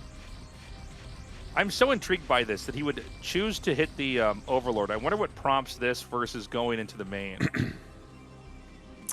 Yeah, I don't know. Maybe it was just on attack move and he was doing something else. But he's going to see it is a very, very late layer. Very, like, drone heavy. I actually like when Hero plays like this. I feel like he does this type of style more than other Zergs, where he'll skip layer for actually a very long time, defend the Corsairs with Hydras, and he just, it seems like it just gives him such a nice economy. Yeah, you are a little bit at risk from like the speed lots and the Corsairs if you get in there and the damage really hits. But I think Hero should be able to manage. So there's the 6th hatch. So he's basically just stayed back and droned up, stayed low tech. And we're getting a high Hydra count. I guess this probably is a pretty good way to lay up into a Lurker Contain later on. Yeah. You just get a lot of Hydras. You can try to take some fights out in the front. The layer comes later, and then the Lurkers come, and then you just play your game, right? Yeah. I guess as long as you kind of hit the tech here, if you're looking for that Lurker Contain, as long as you hit that tech before they're on the map with the High Templars, you know, when the High Templars are still sitting at the cannons, that'll probably be pretty solid for you. +1 is done. And we're getting our Templar tech out here now. A lot of Hydras out. That drone's still idle. We might go this whole game with that drone having slept through the fight. He may wake up after the GG and have to ask what happened. Oh, it just went back, Tastosis. because you Oh, talked you about saw it it. on the I minimap? started staring at it, and he finally gets it mining. I wonder if he realizes just how long that's been there. Now, some Speed Zealots actually taking a pretty good engage against these Hydras. Great surface area for them, forcing those back. He will have to turn around in a moment here as he's losing health. But actually, he uses this as a diversion, I think, for that DT. Where'd the DT go? Well, it it's actually down just here. sat there. I thought it was going to go down to the third base or something, but it just kind of sat there for a minute. But the Zealots actually so tanky here, actually buy time for the Corsairs to come in and get some damage on the Overlords as well. And keep in mind, those Overlords don't heal that fast. So those Overlords are going to be softened up for an attack in here later. Well, Hydras are going to come in here for a little snipe. It is Not quite managed to get the kill on that. It is a lot of Hydras, I need to point out. And the Spire is on the way. Yes. And a game like this where you just don't have a lot of Corsairs, there's always the possibility that you go into Mutas to try to snipe the High Templars. I gotta correct myself. I said it was going to be +1 air attack, and he was getting that upgrade. When he scouted, he canceled it because it was so late layer. Mm-hmm. So Makes yeah, sense. this means it has to be a Dark Archon. Ooh, because I love it. this is how you stop the Muta play. So what's happening here is that the Zerg knows that the Corsair count's low. He saw even the 2 Corsairs, but he probably knew this was going to happen anyways, right? He knows that Bisu doesn't just overcommit to Corsairs if he can't, take advantage of them. So what you do is you hide the Dark Archon, and it's really important that you don't show it. And when you push out, if the Mutas engage, you catch it with Maelstrom, and you storm it once, and they're all gone. Or storm it twice. Yeah. No, it's such a strong move. I love seeing Dark Archons in this matchup, or just in general. It's one of those units that it's like so technical, we don't see it too often, but damn is it strong in the right situation. One of the big things... It's not a bad unit. Yeah. No, it's definitely a good People unit. will say it sucks or like, wow, he's styling on him. Not at all. This is a completely viable unit. Yeah. One thing is you do have to hide that you have it. And we did see a little meta when it started becoming a little bit popular when Best was using them like really consistently, where there was 2 Dark Archons because they knew about the first one, and once they dealt with the Maelstrom, they could kind of go ham, and then the second one comes in. I don't think he's going to do that, but I just want to throw that out there. Okay, Zerg's going to set up over here. And by the way, if it is going to be mass Muta, we won't have Lurker. You can't just be getting like tons of Lurkers and tons of Mutas. Mm-hmm. So we're waiting. We're either going to see eggs or we're going to see Mutas come out here. Now, if you just have Hydras, Zealot, Dragoon, Templar beats you. Mm-hmm. Like, that's everything you need. You have the Dragoons doing the damage in the back, the Zealots tanking and beating up the Hydras in the front, and of course, if there's any clumping at all, that's when you hit. Okay, so here are the Mutas. Now, he's deliberately kept the Dark Archon kind of back. It's kind of ghosting in the back. Now, the plan for the Zerg is, as this attack happens, you snipe all 4 Templars, and the Hydras strong-arm the fight. Mm-hmm. That is a lot of Hydras, by the way. Yeah. Dude, if he hits Maelstrom on this, he can win this game very quickly. Here we go. Boom, he gets it. Oh my god! That's so crazy, Tasteless. Beautiful moment here. The Mutas are all taken out. The Templars can just storm down these Hydras. It's high ground to low ground, too, so a lot of these Hydras are missing their shots. Oh my I mean, gosh. this might be the perfect PvZ fatality move here. Yeah. Look at this. That was such a stomp, man. He got 1,100 minerals and 1,100 gas with like 2 spells. Crazy from Bisu. Just so strong. Dude, that was the most one-sided game of the night, man. That was craziness. Just godlike wow. play. Wow. He stayed around long enough with the 2 Corsairs. He goes, I don't see Lurkers yet. I don't see anything. Quietly gets that Dark Archon. Slowly pushes out. Takes his time. As he gets close to there, he just waits. He's just looking for that. And then, the crazy thing about Maelstrom, it actually has insane range, Artosis. Oh, really? Yeah, you can hit things from really far away. So you are basically assured to catch those Mutas.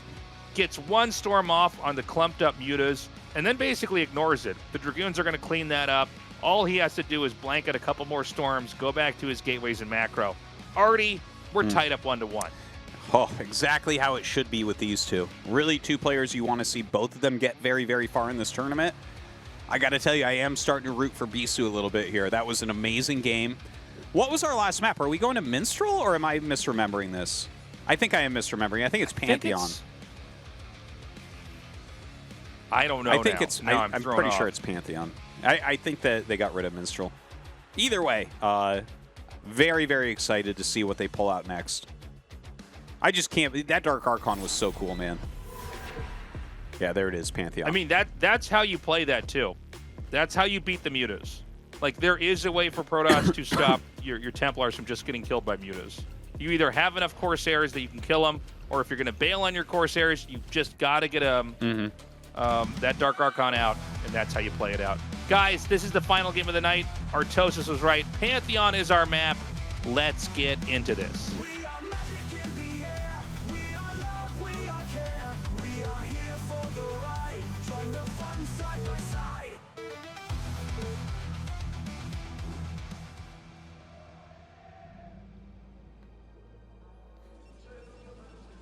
Okay, Hero on the top at the right, Bisu at the bottom at the right. Are we going to have that gateway expand? It seems like this really is Bisu's go-to. Not a Forge expand guy anymore, even though he was one of the guys that really engineered that. And you know, Hero, he might have been a little bit too confident in his kind of technical, battle Zerg style mid-game, just kind of surrounding, dodging storms, kiting, that he thought, well, I did that in game 1. I'll just do it again in a more simple, straightforward, safe way in game 2. And, Bisu basically won. That was a lot of control, but that's also just Bisu kind of knowing the build on both sides. He sort of knew where the game was going to go and brought it to its logical conclusion. And the truth is that on that map, you can push their natural or their third base. Either one's fine. Like, you mean from the Protoss point of view? Yeah. Oh, okay. Yeah, well, yeah, you can... Go ahead, sorry. No, I was just confused about the actual, what you were talking. Never mind, go ahead. I mean, he just knew, okay, like, I'm going to take this fight. I don't see lurkers. Let's do this. By the way, if they get lurkers, what do you do with the Dark Archon? You can freeze the lurkers before they burrow. So that's another way to do it. Now, in this game, this is a little bit surprising. He's going for 9-pull speed, or at least 9-pull with gas. Huh. Well, that would have to be speed, right?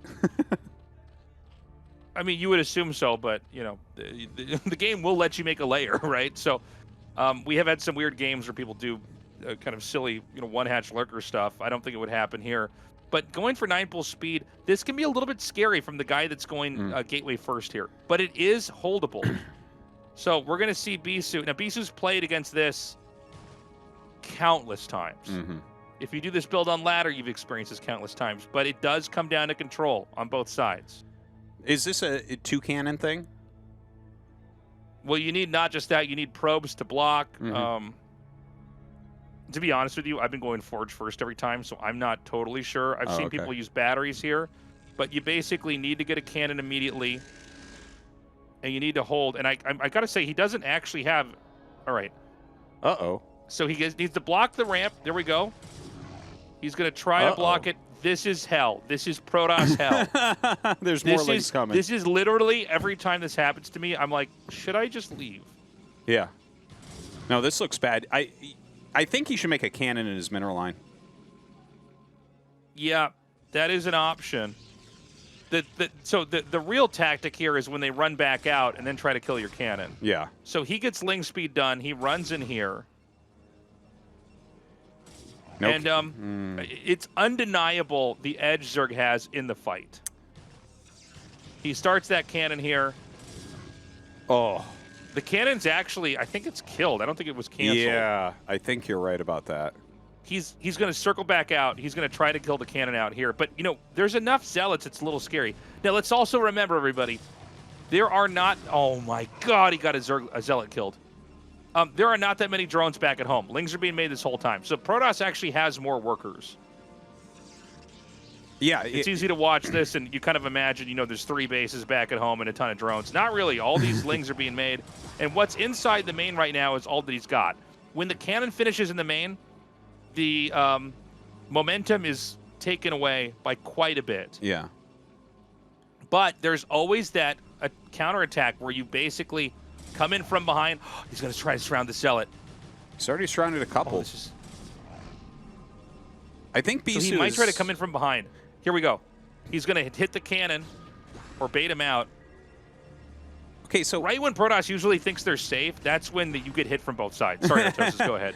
I just want to say, like, I mean, I've seen a lot of games that kind of look like this. I do feel like Bisu dealt with this as well as he possibly could. And the drone count is so low for Hero. Hero has like 9 or 10 drones maximum. By the way, both the pylons placed are perfectly covered by the cannons. Crazy. I don't think that cannon covers the gas on the side, though. Yeah, I think you're probably right. So now he gets a probe in here and sees that it's like pure droning going on. Yeah, it doesn't get to see that there is another hatchery. If your opponent is purely droning, is there, like, do you just make zealots here and then attack? Like to make sure that they're not being too greedy or anything in that recovery? Yeah, it's tough. I would say that's not a bad move. You got to be careful because speedlings are really scary. They can also counterattack you again with the speedlings. They can run in there, kill that cannon. I mean, there's a lot of things that can happen here. The truth is, this is actually a Zerg that's just on 3 hatches. I don't think a lot of probes were killed. That's maybe the most important thing of all, is that the economy is going to continue to develop. But I don't know if there's a really obvious way to play it from here, because I think every game is a little bit different. You know, every game you might have lost more probes or less, or lost a Zealot more or less, or maybe the cannon's perfectly placed or it's misplaced, you know. So I feel like you do kind of have to play it by ear. It's a little bit different from, like, you know, you were talking earlier about holding off 4 pools. Yeah. And how it's sort of solved. Yeah, yeah. And we kind of know how to play it. And that's because, you know, usually the math is very clear. The numbers are very obvious when it's done. Who has what, right? Well, right now, Hero is throwing down a Hydralisk Den. He's got 3 hatches with a 4th on the way. He actually has a pretty heavy drone count for 2 base. So it looks like this will go into, like, stage 2 all in.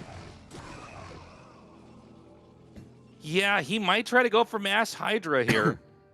4-hatch Hydra is pretty scary, actually. So the gas is always delayed when you do this. I have seen some weird 4-hatch Hydra builds where you just, like, bust them. And they're hilarious looking. I don't know what prompts it, or if this is kind of always part of the plan. This is where, you know, it'd be awesome if there was like a 3rd caster that was like a Zerg main. Yeah. You know, it could kind of give us the insight that we need.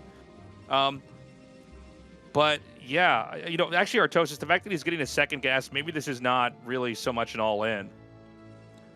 Maybe this is just him, you know, trying to develop. He might want to try to just get Hydras over here and try to hit the Forge and the Gateway.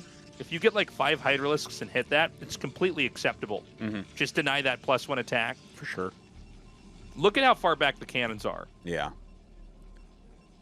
Which, you know, that actually, it does some things. It doesn't protect your wall at all, but it does buy you a little bit of time because the Hydras can't really shoot those cannons down easily. So generally, they'll clear the wall first, which can give additional time to, you know, getting more cannons warped in. It seems like a cannon in the back, and if you warp a cannon in right in front of that, the cannon in the back can cover that from the Hydras. This is why, for a lot of beginners that aren't really paying like super close attention to every fine detail when they watch and study a pro, they'll make their first cannons in the front where these ones are warping in now. If you make your first cannons there, they just run up with Hydras and kill them. Yeah. And then you lose your wall in. So it's almost like you have backup cannons to then fill in for the cannons in the front to then ensure that you don't die to the bust. But this bust is coming, Artosis. There's a lot of Hydras in this game. You know, the gateway's going to fall immediately. That means, I think for a little bit, there might not be a functional gate. I know there's more warping in, but they might not be out yet. Yeah, I think you're right about that. Just now getting a few more, adding a secondary forge, or well, right now a tertiary forge. So pretty common that you'll see double forge follow-ups when you lose your forge. So you kind of keep up on those upgrades, and you're playing against heavy ground anyways. Right now the Corsair is being very annoying, and he sees just countless Hydras being hatched. I think he has to add some more cannons here. You got to be careful here. If they get enough Hydras, keep in mind there's no Templars out here. I've seen some games where people still get busted. Like there's a point where you need an absolutely hilarious amount of cannons. Yeah, I think this is one of those games. Hero is making look at the amount of Hydras coming down. It's crazy.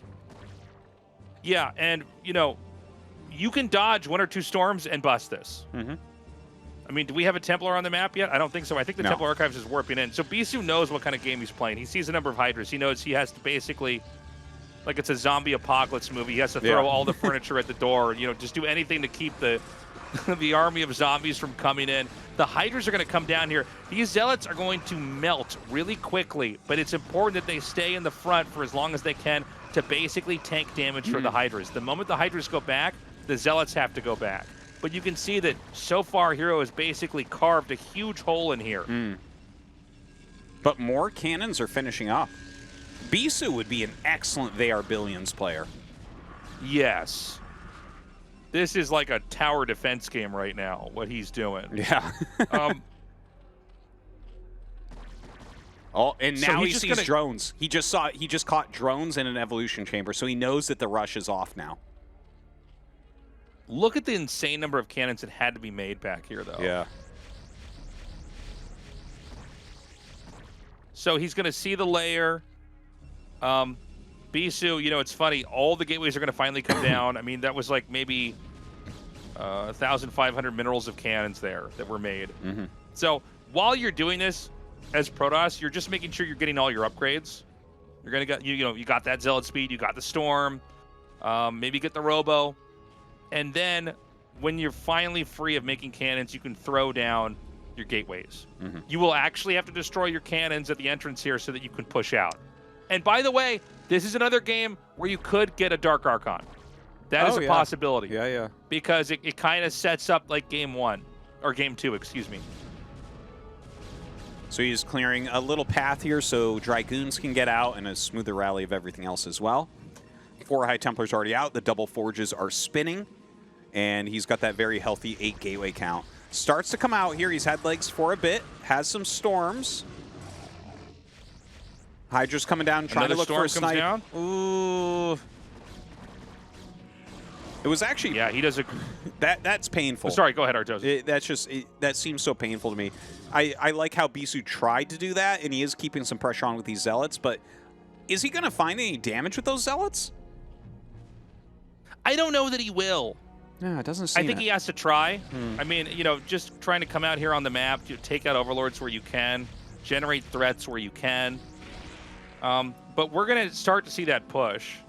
He's getting the Dragoon range. We don't... Oh, there it is. Hey, all right. There's our Dark Archon.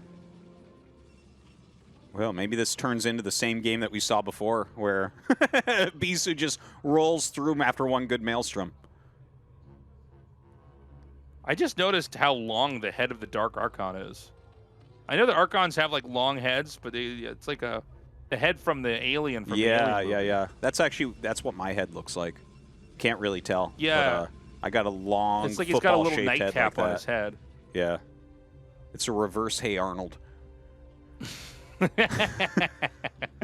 I think those are the mutas, by the way. Oh, were those mutas that just popped? I saw a little flick of something. I just saw the eggs. I didn't see them come out, but the Spire's been done for long enough. He's taken his third base. He does not want to show this Dark Archon, by the way. Oh, I think he saw it. Oh, loses that Corsair. Oh, it's Mass Lurker Tasteless. The tricks. Surprise, surprise. The tricks doesn't make the Lurkers until the Corsairs are out of his base. So Bisu may think like you thought that those are mutas, but they absolutely are not. This is going to be a Mass Lurker play. Is Bisu's army okay here? Because he already has the Robo. Maelstrom is useful. Psystorm is useful, obviously. But this central area that he's going to have to fight in is pretty wide open. Yeah. I think we're going to see the Zerg just litter this with lurkers. And look, Maelstrom, it has its purposes. It has its place. Like I said, you can freeze chunks of lurkers and then just win a fight outright. You can take on a big brick of Hydralisks and just kill them immediately. But this is not looking great here for Bisu, to be honest. You know, that third base is not a gas third base, by the way. But Hero's also not trying to, like, you know, gobble up the whole map here either. Hero's basically on 4 bases. I think he's about to take a 5th. There's either an Overlord or a drone going up there at the top left. I can't tell. Oh, yeah. Yeah, I think it is a drone based on that speed. Dude, he has so many hatcheries right now. He has so many drones as well. He wants to take a fight. He wants to, like, basically duel here. Now, the Dark Archon, you just kind of keep this back. You go back into massing up Dragoons. You really want to make sure that you don't lose observers here. Oh, is he just going to try to slip through the top? That could be a crazy play. If he just appears at the natural. Well, I guess there are a couple Overlords around there, so he should see it coming. Oh. He's going to set up a gas base. If you take a mineral only, I do like this play. We saw this a lot on Polypoid from Snow, where you take the mineral only, then you just immediately take the 4th with the gas. He's going to need to storm this immediately. I mean, this is so many Hydras. Oh, my God. The storms are very good. Yeah. They're very, very good, but this is just so many Hydras. I mean, what are you supposed to do? It doesn't feel like... Oh, no. No. Oh, no. Yeah, that's this is bad. Bisu losing this third base. Tons of probes in there as well. Hero's macro just looks unstoppable. Bisu is cutting his losses. He's saying, all right, you take that. Maybe he can hold here on this little high ground strip. But look at the mini-map. Just watch the mini-map to see the swarming play here of Hero, who's up 33 supply somehow. Yeah, and the fact that that base was wiped out, it just feels like Bisu's getting buried alive here. And, you know, I love what you were saying, Tastosis. It really is very swarmy play. There's just so much of Hero everywhere. I mean, maybe Bisu can bust this. I love the storm over here. Oh my God, it's like the greatest storms of all time. I can't believe he held that as well as he did. Bisu still has like a good amount of supply. He's going to have that third gas. He's playing against mostly Hydra. But I feel like he's going to need storms like that like 10 more times to get even in this game. Yeah, this is a really weird area, this kind of high ground cross spot. It does feel like it's hard to traffic units through here for either side. But I guess the punish here really is that Bisu doesn't have like 3 or 4 Templars. Oh my God, he's going to bum rush this too? Oh my God, just coming in from all sides right now. It can't fire uphill like that so much. He does need some Psy Storm support. Hero's macro looks unbelievable, Tastosis. I don't even understand. I guess 9-pool speed is the best macro opener? Yeah, I mean, this is what's crazy about it, is you've hobbled the Protoss early on, but I mean, my God, the condition that he's in right now, I think Bisu's going to lose this game. He's losing both of his bases, and Zerg is not getting smaller. This makes me definitely never want to play on this map. Just seeing the punishes. It's like if you have one base, you have no access to the other base.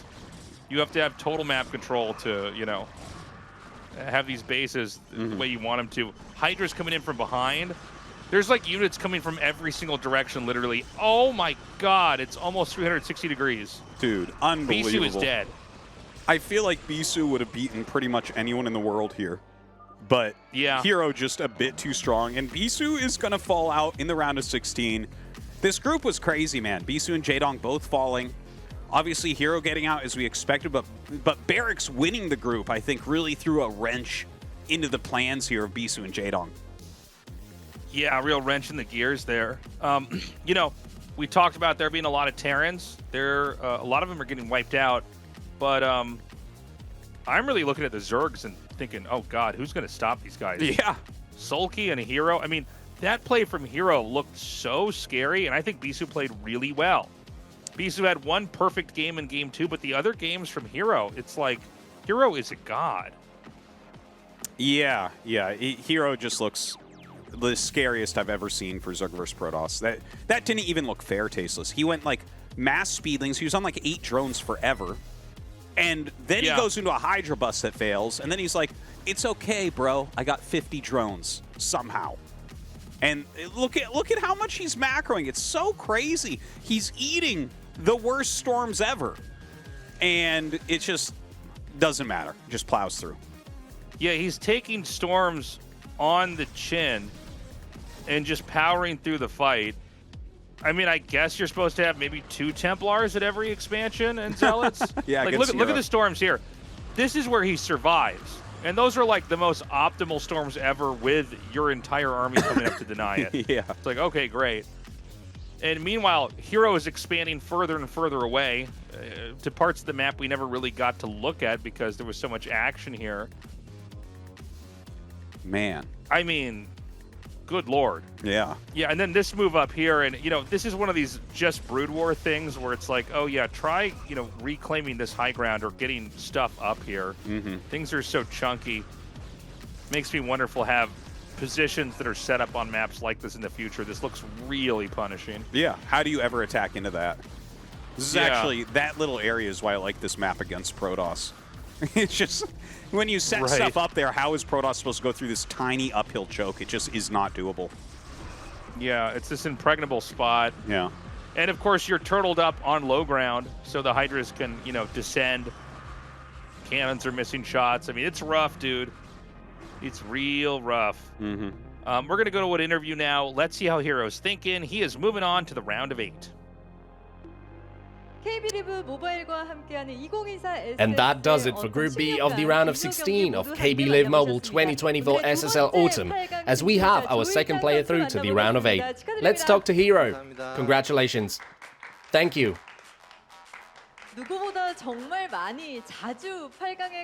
More round of 8 appearances than anybody else, but today was unusually difficult, Hero. As we were getting ready for the interview, you were still trying to catch a breath. Even I could feel how tough it must have been. Since you make the round of 8 so often, you must know how difficult it is. But how are you feeling right now? I'll be honest and say that after losing that first game, I thought today would be difficult. But then I focused on each game individually, and luck was also on my side. I think I had a tougher time advancing today than I normally do, but that makes me even happier now. As you've just said, having lost that game against Barracks, you ended up having to play a ZVZ against Jdong in the losers match. Your strategic gambit on Monty Hall to play a 3-hatch no spawning pool worked, and you got an easy win. But when you fumbled the second set after having been in such a good spot, you must have had a hard time mentally.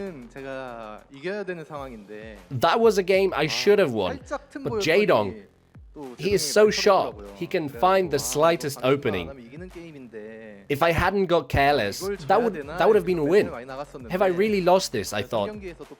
But then the builds went in my favor again in the third set. Thankfully.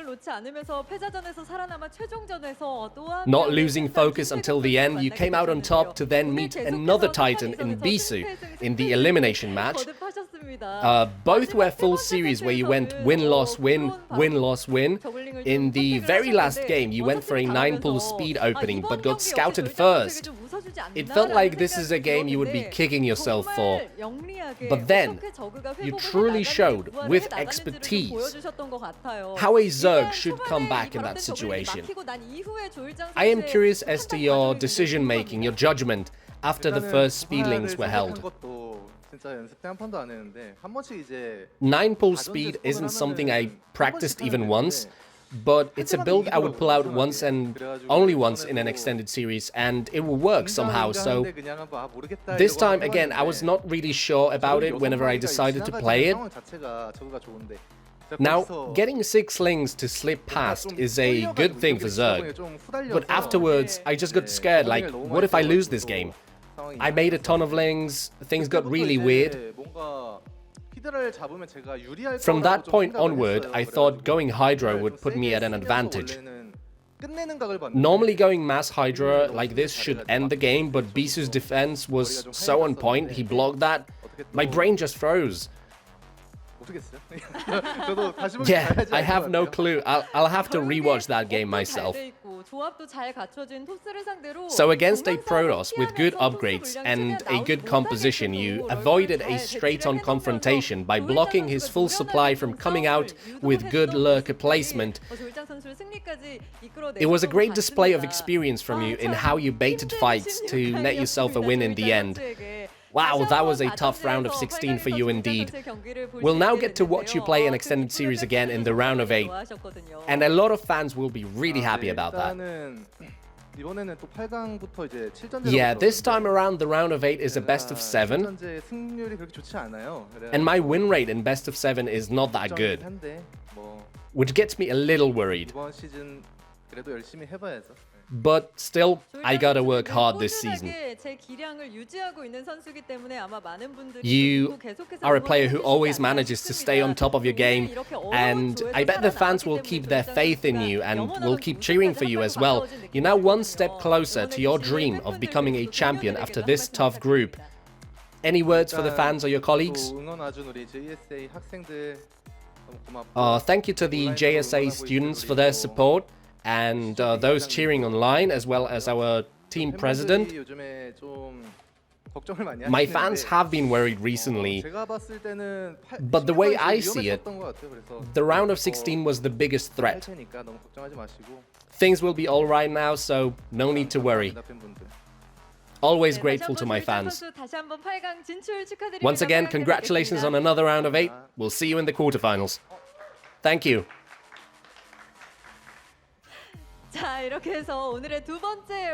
And that does it for our interview with Hero, today's second place finisher, moving on to the round of 8. It was a hell of a day of games, guys. Unfortunately, Jdong and Bisu do not advance. Yeah. It is all about the modern players in this season of SSL. You know, I feel like Bisu is definitely good enough to be in the round of 8, but just wasn't his day here today. Barracks brought some really fantastic strategies, executed them well. He's just on the up and up, whether you like it or not. He really is, and he's starting to outperform a lot of the other Terrans that we've considered to be above him for a long time. You know, Bisu had some great games. Jdong, he looked good. I mean, it was Bisu, it was Jdong playing. They just weren't in the kind of condition to actually bring it. Guys, next week is going to be crazy. Group C, Snow, Speed, Rain, and Mini. And then Group D, a Terran-heavy group again. Sharp, Stork, Royal, and Light. And I tell you what, I think we're going to get 3 Protosses through next week. I really, really, really do. I have no idea which 2 from that first group, but if Speed makes it through, that's going to be an upset, maybe even bigger than Barracks making it through today. And Stork, I swear to God, is in the best shape he has been in since he won a StarLeague back in the day. I haven't gotten to follow that many of Stork's games, so that's going to be fun to see how he performs. Dude, he's so good right now, it doesn't even make sense. He actually almost all killed in KCM. He beat like Light, Sharp, Royal or something. Well, actually, that's like his group, but it was something like that. And then like Jdong and Sulky or something. It was insane. Like he's killing everybody right now. No Zergs that week, by the way.